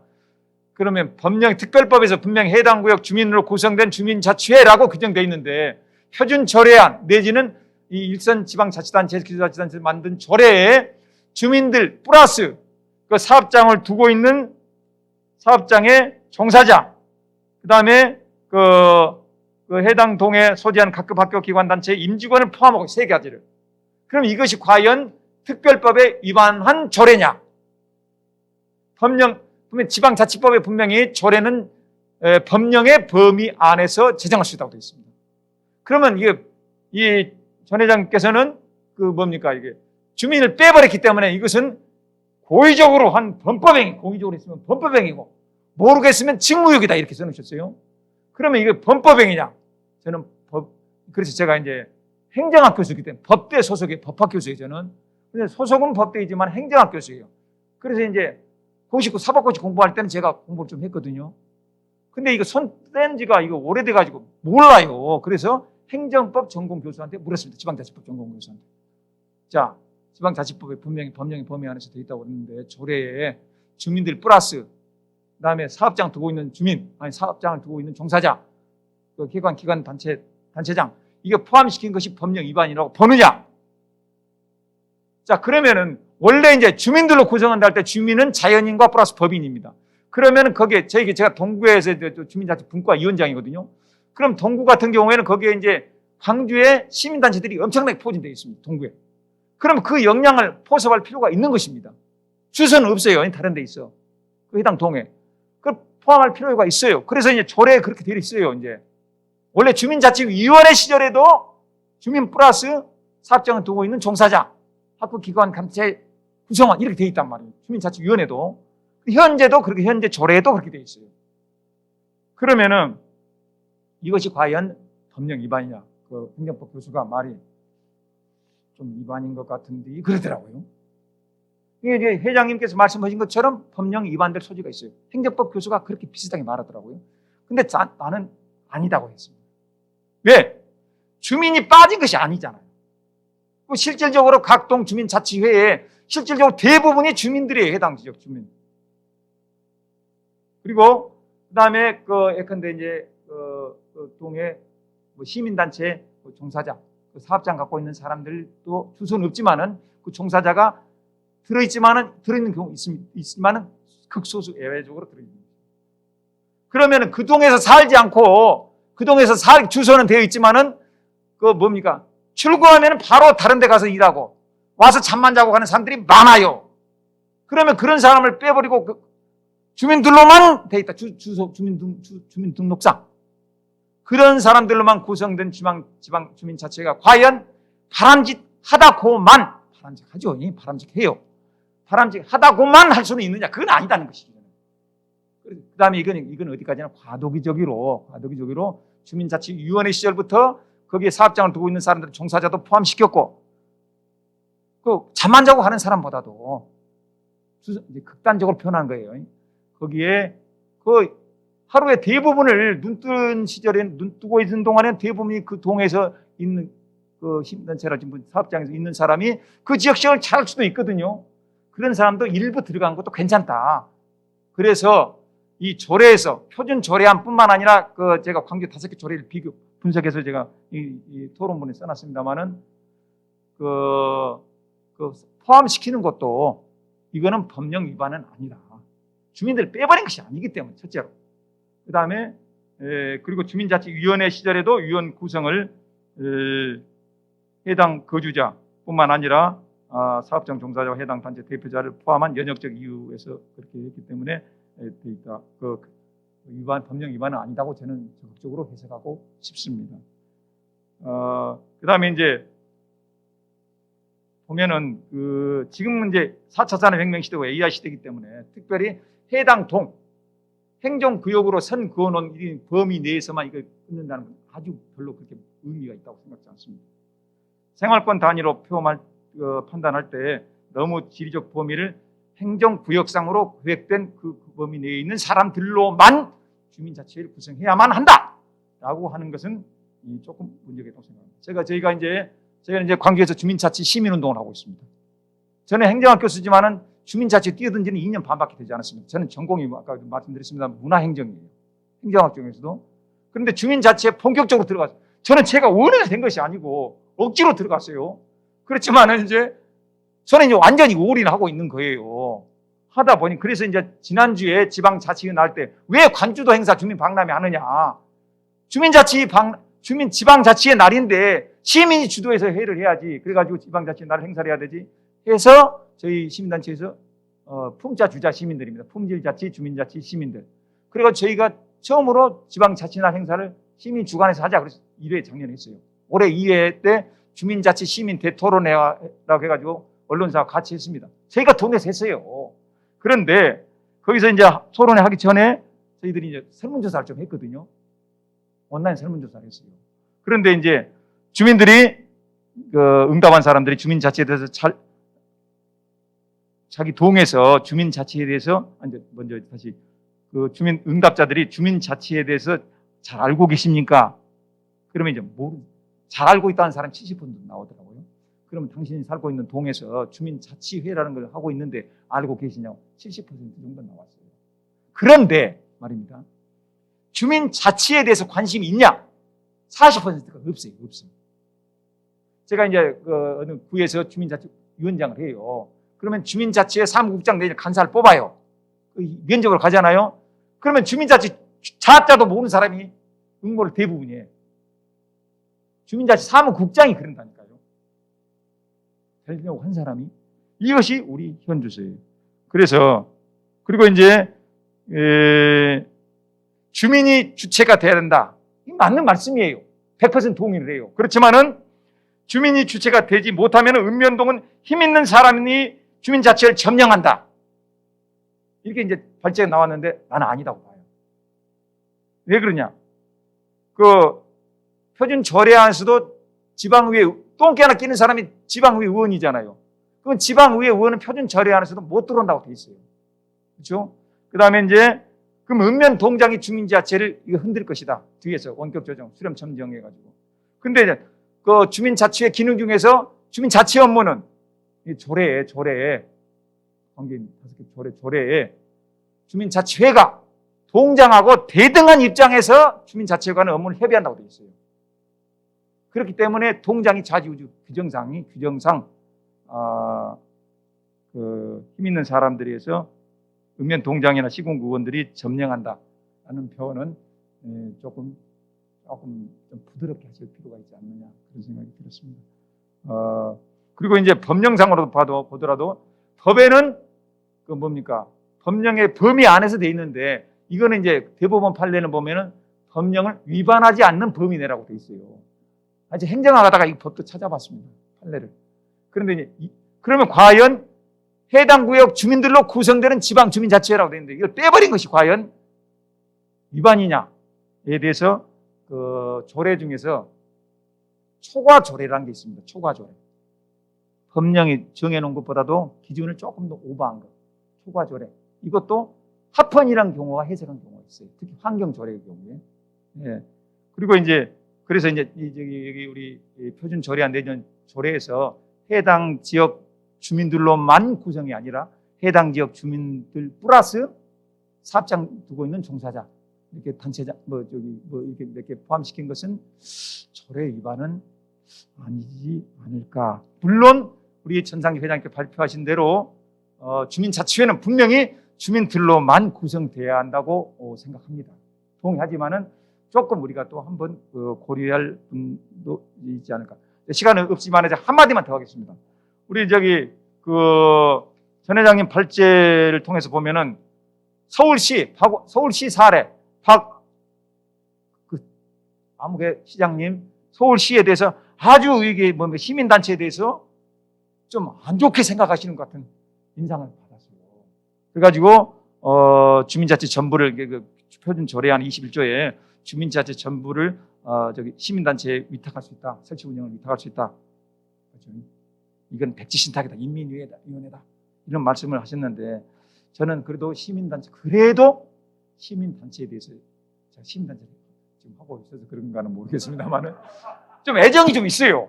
시민단체는 이익단체가 아니다 이거죠. 공익단체요. 저 지금 돈 많이 내고 있습니다. 시간 엄청 쏟아요. 정성이 들어가요. 나 미치겠어요. 힘들어 죽겠어요. 가기 싫어 정말. 그래서 가야 해요. 내 대표를 맡고 있기 때문에. 그런데 이 시민단체가 아니요. 저는 아니요. 점령한 게 아니에요. 그래서 좀 고운 애정이라는 눈길로 시민단체를 다 주십사고 저는 사회자로서, 토론자로서 간곡하게 말씀드리고 있습니다. 그 다음에 또 이제 주민자치, 발제문 중에 주민총회, 원래 주민총회는 발제문에 보면은 주민자치 회원총회의 약자예요. 그쵸? 이게 회원이라고 안 하고 주민자치위원이라고 한 거, 이거 안 된다고 말씀하셨어요. 근데 이게 너무 자꾸 가지고 글자 하나하나 따지면 한도 끝도 없기 때문에 그냥 주민총회라고 하시고, 근데 그 발제 중에 출석 정족수가 없다고 하셨잖아요. 그런데 이제 제가 광주 동구 같은 경우에는 주민 중에서 주민총회 2% 이상은 주민들이 참여한다 이렇게 돼 있어요. 규정에, 조례에. 그러니까 나름대로 그 주민들의 대표 주민총회는 이 추첨을 통해서 뽑았기 때문에 전 회장님은 추첨제에서 아주 못마땅하게 생각하고 계신 것 같아요. 내 느낌에. 틀린지 모르겠습니다. 그렇지만 추첨제가 이전에 읍면 동장에 콕 찍어가지고 아는 사람이 짜웅해가지고 하는 것보다는 훨씬 진일보한 민주적인 그 제도라고 생각해요. 저는 시민단체 사람들이 와서 점령 그것보다 저는 그것까지는 제가 느끼지 못하기 때문에 잘 모르겠습니다만은 이 추첨제 방식 그래도 낫다. 그다음에 이제 아까 그 대표성 주민 전체 대표성 확보하기 위해서 2% 이상 조례에 들어가는 경우도 있고, 그다음에 이제 아주 잘 나가는 그 어느 괜찮은 주민자치회 활동하는 경우에는 35%가 주민총회에 참석했다고 되어 있더라고요. 그래서 이런 노력을 계속 대표성 확보한 노력을 한다라는 것을 말씀드리면서 죄송합니다. 길게 시간 짜고. 자, 그러면 이제 플로어에서 한 말씀 듣도록 하겠습니다. 우리 전 회장님께서 아주 극찬하시는 그 세 분 그 평생교육 전공하신 분인데 한 말씀 반드시 해주세요.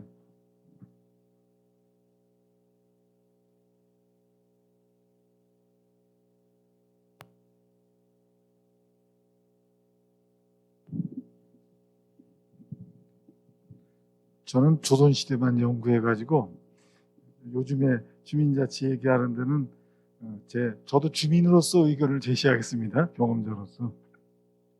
근데 지금 전 회장님께서 발표하신 것은 주로 이제 서울에 시민단체에 위탁해주는 그 문제점을 가지고 거기에 이제 비중을 두셔서 말씀해 주신 것에서 비롯된 것 같고요.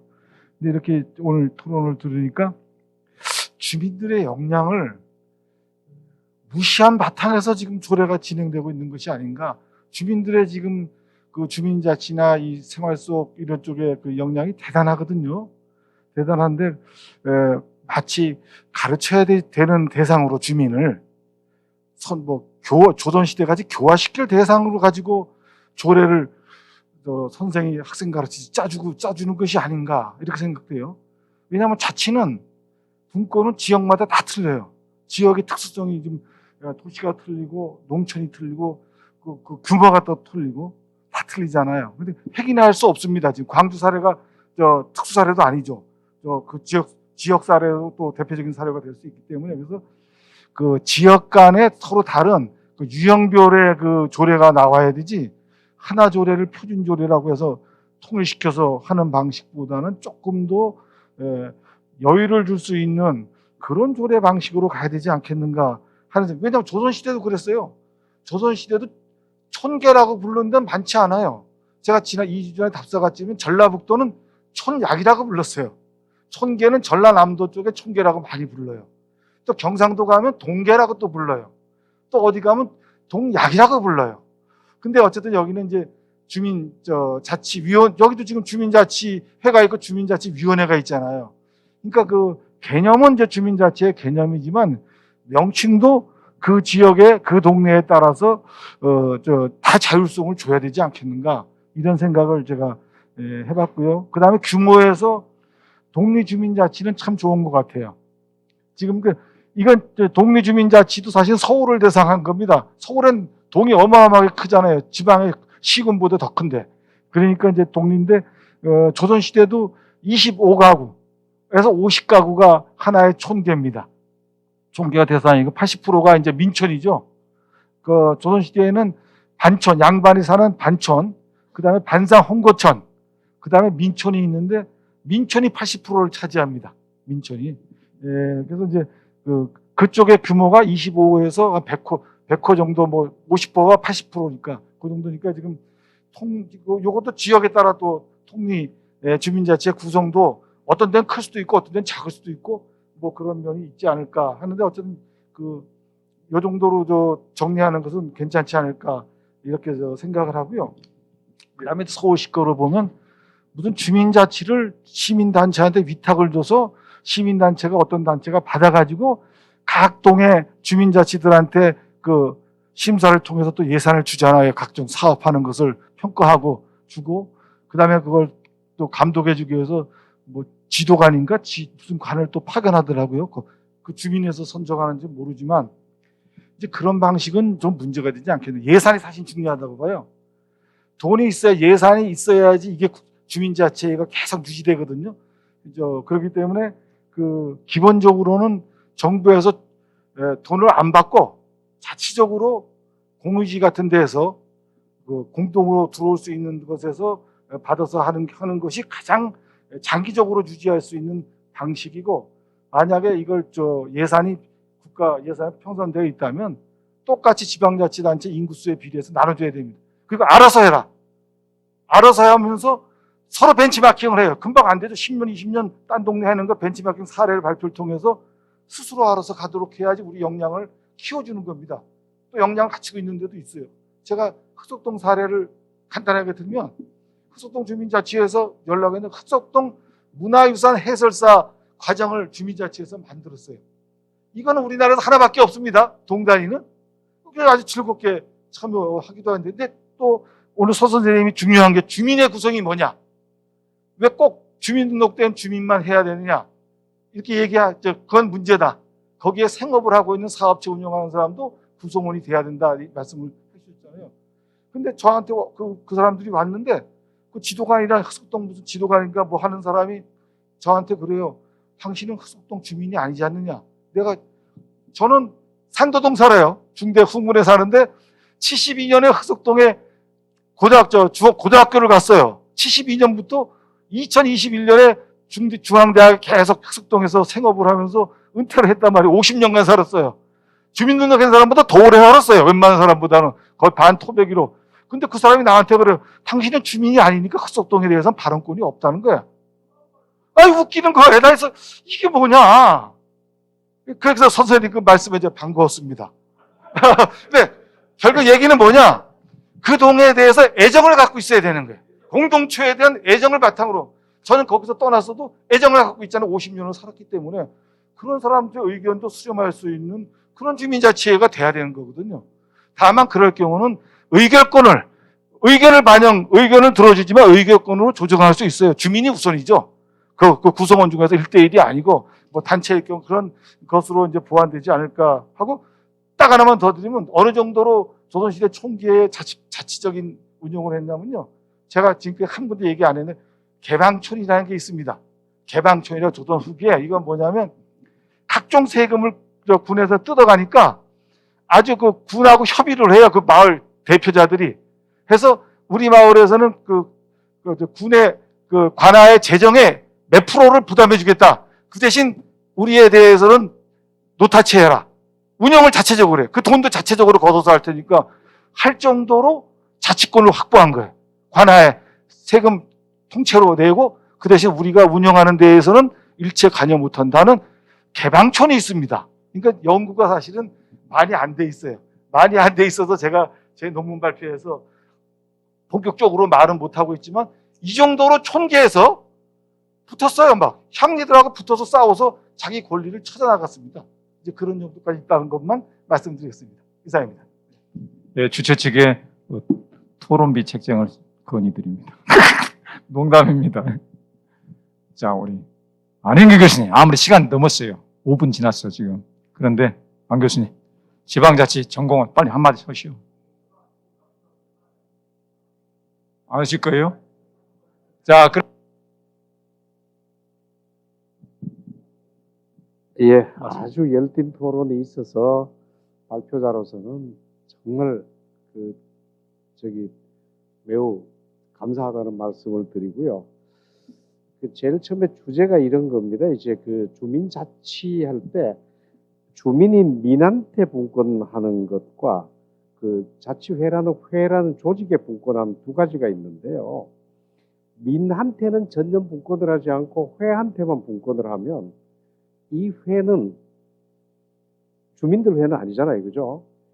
그렇게 회에만 분권을 했는데 이 회의 관리권을 수령들한테 조선에 분권을 했을 때는 망했습니다. 양반들한테 분권을 해도 망했습니다. 이제 그거는 역사적으로 나옵니다. 수령 양약, 양반 양약 다 망했다고 보면 됩니다. 이랬을 때 민한테 분권을 해야 되는 겁니다. 만약에 지금 현재 이제 사회 체제에서도 민한테는 분권하지 않고 이제 단체에만 분권하는 체제들이 사회주의나 공산주의에는 있습니다. 이 문제를 이념으로 끌고 가기 싫은데 주민자치회가 성공하기 위해서는 민에 분권하지 않으면 성공하지 못한다. 관에 분권해도 실패, 이제 양반 특정 계층 신분한테도 분권해도 실패인데 지금 시민단체한테 분권하면 무조건 실패다는 얘기고요. 이제 이어서 곧바로 말씀드리면 교수님은 주민을 뺐지만은 주민에다가 사업자, 직장인, 법인단체 다 집어넣었다고 그러는데 거기는 교수님 잘 보셔야 될 게 주민은 빼고 위원에 관한 이제 위원을 지원할 수 있는 사람들의 자격은 그게 되고요. 예? 그다음 강제성이 없는 이제 주민의 개념에만 넣어놨습니다. 분권은 주민은 빼고 분권은 안 하고 그냥 용어의 정의에 넣어놓은 거 그거 아무 쓸데없는데 교수님께서 쏘가 넘어갈 정도로 매우 교활하게 정의가 되어 있다. 이렇게 보시면 됩니다. 저도 이제 교수님 이제 생각하셨던 오류를 상당히 한때는 빠졌습니다. 이거 해놨네. 그런데 나중에 정리를 해보니까 이거는 실효성이 없는 선언만 해가지고 헷갈리게 만든, 어떻게 보면 저는 차라리 안 했는 것보다 더 나쁘다고 봅니다. 주민이 참여 못하는데 다른 사람 들어오면 뭐합니까? 주민 다 빠졌는데 다른 사람이 참여할 수 있는 것도 안 만들어 놨습니다. 그냥 그렇다는 것만 해놨습니다. 속지 마시기 좀 부탁을 드리고요. 이제 이 정도로 정말 참 많이 엉터리 같다는 얘기고, 하나는 지방자치단체하고 이제 관계에서 간접민주제하고 직접민주제가 있는데, 간접민주제는 애도 이제 직접민주제 요소가 있잖아요. 국가에는 없습니다만은 지방자치단체는 직접민주제 요소가 들어 있습니다. 근데 읍면동에는 간접민주도 직접민주도 하나도 없는데 이제 이거를 좀 한번 이제 통찰을 해주셨으면 하는 거고, 정말 김종훈 교수님이 작은 단위의 관치를 하면서 자치로 보이려고 정말 치장을 엄청나게 신경 써서 하고 있다는 그 간파해 주신 데 대해서는 상당히 감사를 드리고요. 또 하나는 여기서 이제 되게 이제 서순복 교수님께서 이제 말씀하시는 거기도 하고 이제 김용훈 교수님께서 말씀하신 거기도 한데, 주민들의 개인 차원의 능력과 주민자치회라는 집합 차원의 능력이 있습니다. 자, 그러면 주민들의 개인 차원의 능력을 이제 산재해 있잖아요, 그죠? 이거를 주민자치회가 집합 차원에서 조직화만 한다면 못할 일이 거의 없습니다. 왜냐하면 직접 주민만 동원해도 거의 다 할 수 있는데 우리 주민들이 가지고 있는 인적 네트워크까지 한 2단계만 건너면 대한민국 다 닿습니다. 못할 일이 거의 없는데 주민들이 가지고 있는 역량을 결집할 수 있는 시스템이 전혀 없고, 주민들이 그 역량을 결집하려 그러면 읍면동장이 하게 놔둘까요? 저기는 시군구 의원들을 좋아할까요? 시민단체는 좋아할까요? 저는 이런 면에서 어떻게 보면 이제 상당히 이제 이 정치적인 접근을 하면 이렇게 각축이 벌어질 수밖에 없는데 이걸 자치적인 면으로 좀 접근을 해야 되는데 저는 이제 이런 걸 다 해봤습니다. 그 집합 차원에서 어떻게 역량을 결집할까 하는 사업을 여러 가지를 한 100개를 해봤습니다. 다 성공했습니다. 왜냐하면 주민자치위원 딸랑 25명 가지고는 절대 할 수 없는 일을 전체 주민들한테서 잘할 수 있는 사람하고 손들고 나오라 그러면 다 됩니다. 그런데 그것을 제도로 허용을 하지 않습니다. 네? 그 이제 제도로 허용하자는 게 주민들이 회원이 되면 내일로 하는데 회원이 못 되면 내일이 아니다라는 얘기고요. 그 다음에 이제 참 행정자치부 얘기를 해주셨는데 원세훈 장관 때 자치는 지방에서 하는 거지 행안부 손떼라 그래가지고 그때 한때 방치를 해버린 적이 있습니다. 그래서 저도 황당했습니다. 정말 주민자치를 정책으로 추진하려다가 정말 황당했던 적이 있는데 자 지금은 방치해두는 게 차라리 낫다는 생각이 들 정도로 이제 부당한 개입을 하고 있다는 이런 이제 말하자면 주민자치가 자치에 맡겨져 있는 게 아니라 그 안전부 행정자치부에 어떤 처분에 맡겨져 있다는 거고 하나 이제 국제기구에서 요청하면 도와준다고 그러는데 정말 이거 굉장히 중요한 겁니다. 요청이 이루어진다고 하는 거는 안에 역량이 결집돼 가지고 뭔가 결핍된 부분을 발견을 했다는 아주 좋은 징조거든요.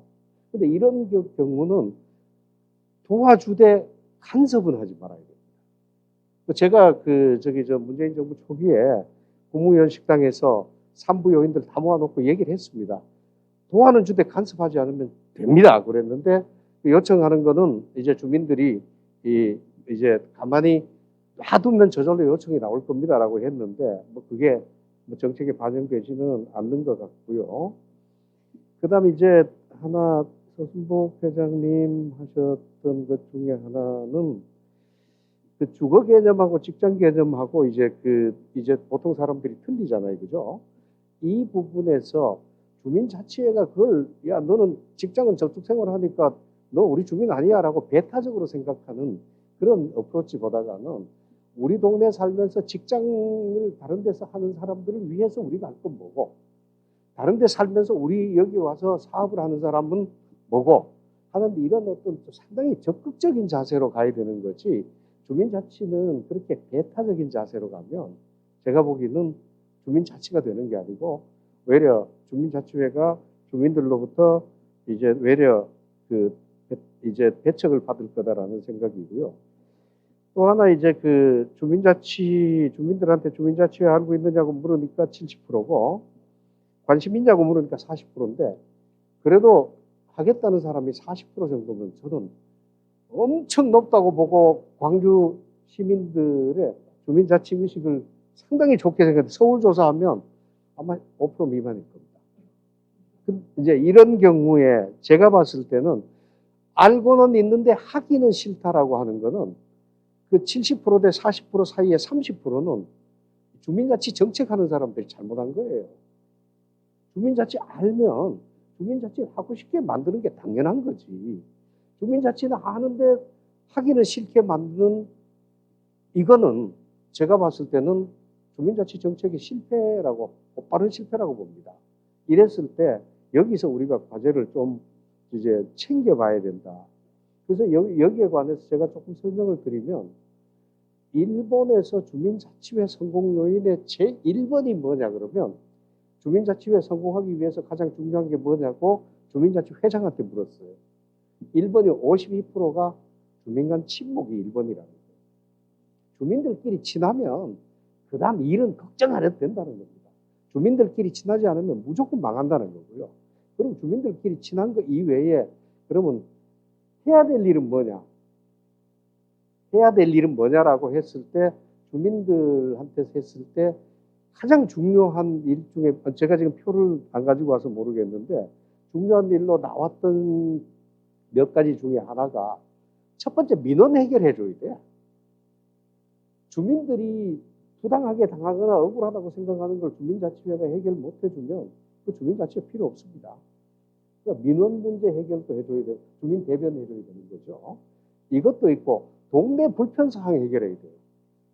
그러니까 동사무소는 해결 안 해주고 우리는 불편한 거 이거를 주민자치회가 해결해 줘야지 이걸 해결해 주지 않으면 주민자치회 우린 필요 없다. 이렇게 나가는 것들을 봤거든요. 그래서 제가 이제 오늘 이제 여러 토론을 드리면서 느꼈던 거는 어떤 게 있냐면 이런 겁니다.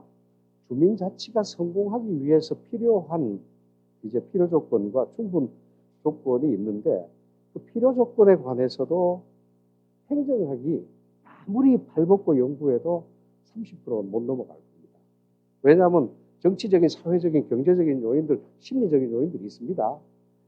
그런데 행정학이 연구해야 될 30%의 절반도 저는 연구 못했다고 보고요. 정치학이 또 연구해야 될 부분이 있는데 정치학은 아예 주민자치에 관심이 거의 없고 제가 결국 발제 나가서 이제 하니까 관심 좀 되는 거고요. 사회학도 사회학 해야 될 부분이 있어요. 사회학도 연구 안 해요. 그럼 심리학도 연구 안 해요. 경제학도 연구 안 해요.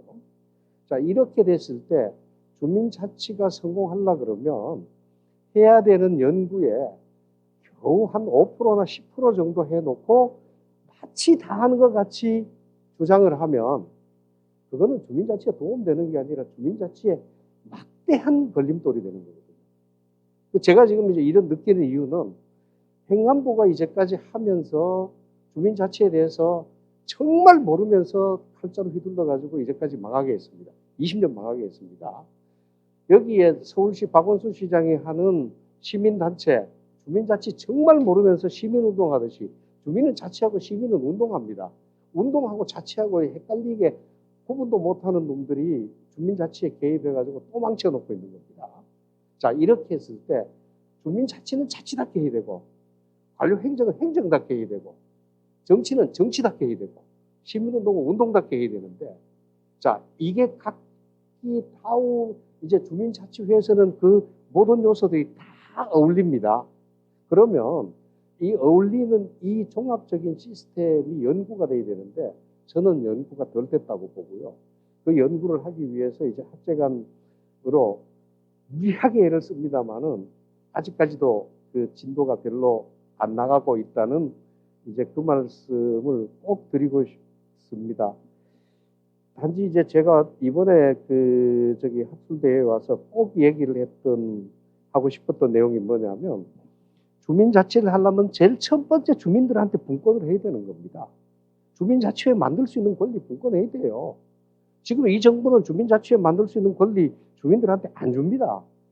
주민자치회는 시장군수가 시민단체에 해서 마음대로 만들 수 있습니다. 위원만 모집하면 돼요. 이렇게 박탈을 해버리고 주민자치회에는 자치를 할 수 있는 이제 권리와 자치를 할 수 있는 능력을 줘야 되는데 자치할 수 있는 권리, 회의 권리 없습니다. 동네를 뭐 어떻게 할 수 있는 방법도 없고 주민을 어떻게 할 수 있는 방법도 없고 주민이 회원도 아니고 주민들한테 영향 미칠 수 있는 영향도 없고 단지 과제만 몇 개 하라고 그러는데 이 과제는 제가 봤을 때는 시민운동하는 애들이 그냥 했으면 좋겠다고 하는 거 나열해 놓은 거 장난밖에는 안 되는 겁니다. 세상에 어느 주민자치단체가 위원들이 몇 명 추첨으로 모인 사람이 그런 일을 하느냐 못하고요. 그 못하는 거 잘합니다, 이 친구들이. 그래서 예산은 시민단체 통해 가지고 주민자치회에 내려옵니다. 그러면 주민자치회는 시민단체에 종속될 수밖에 없어요. 동해안 주민자치지원관이 서울 얘기입니다. 대전도 주민자치지원관이 있다가 이제 거의 다 없앴습니다. 뭐 대덕구 있는 거 저는 이제 전국 현황을 거의 다 알다 보니까 근데 특정 찝어갖고 얘기하더라도 이해는 해주십시오. 주민자치지원관 갖다 놓고 회의는 이렇게 하십시오. 의제는 이렇게 하십시오. 이렇게 하십시오. 그런데 무슨 자치가 됩니까? 저는 그거는 걷어붙이는 게 맞다. 그 김재하 선생 얘기 일을 안 들더라도 그거는 그 판은 아니라고 보거든요. 이제 이런 면에서 시민단체는 좀 시민운동답게 했으면 좋겠어요. 저도 시민운동가 아직도 시민운동에 몸담고 있습니다. 지금도 연락 왔는데 어디 단체에서 뭐 회의한다고 연락 왔는데 시민운동 정말 사랑합니다. 시민운동답게 하는 건 좋고 주민자치에 숟가락 젓가락 올리는 거는 저는 이거는 이제는 거들하고 과감하게 얘기하고 싶고 만일 안 걷고 계속 하다가는 진보 정부 시민운동의 몰락을 가장 먼저 가지고 올 겁니다. 이제 이게 저는 제 걱정이라는 생각입니다. 아무쪼록 이제 그 주민자치는 마지막으로 이제 드리면 그렇게 쉽게 안 됩니다. 쉽게 안 됩니다. 상당히 오랫동안 인내하고 기다리고 실패하고 제가 보기에는 반란도 일으키고 뭐도 일으키고 문제를 수도 없이 거쳐가지고 안정이 되는 거지 한마디에 되는 법이 없습니다. 제가 운영하고 있는 회사 직원 한 3,000명 되는데 이게 3,000명 되는 것도 여러 수백 번 자빠지고 엎어지고 문제에 거쳐가지고 지금은 조용해졌습니다. 하물며 제가 봉급 주는 직원도 그런데 그냥 주민들이 다양성이 그렇게 한꺼번에 통합될 일은 없으니까 이제 너무 성급하게 생각하지 말고 맡겨놓고 싸우면 싸우는가 보다 곧 끝나겠지. 이제 또 갈등이 있으면 또 갈등 조정 과정이 역량 키우는 거겠지. 이렇게 기다려주는 게 필요한 것 같거든요. 그런 면에서 오늘 이제 서순복 회장님 특히 이제 그 광주에서 지난번에 이무진 청장하고 같이 가서 뵈면서 보니까 정말 열심히 하고 계시고 하시는데 그 광주에서 좀 더 근본 공부를 좀 해주십시오. 숙제는 열심히 잘 하시는데 제가 보기에는 공부도 안 하시는 것 같습니다. 이제 숙제도 하시면서 공부도 좀 해주시기 부탁드립니다. 감사합니다. 아니 예정된 시간 20분을 초과해가지고 깊이 있는 분석과 통찰로 발표해 주시고 그 다음에 이렇게 열띤 토론해 주신 그 다음에 또 플로어에서도 참여해 주시고 그리고 직원 3,000명 일 팽개치시고 이렇게 원래 교수들 학계에 있는 사람들이 학제 간의 경계를 넘어 각 분과학문의 경계를 넘어서 학제적 연구를 교수들이 몸소 해야 되는데 이걸 못하는 것을 모든 학회를 다 다니시면서 주민자치의 중요성을 설파하고 계신 우리 전 회장님 정말 고맙고 감사하다고 생각합니다. 오늘 함께해 주신 모든 분들에게 박수로 오늘 이 수군을 마치겠습니다.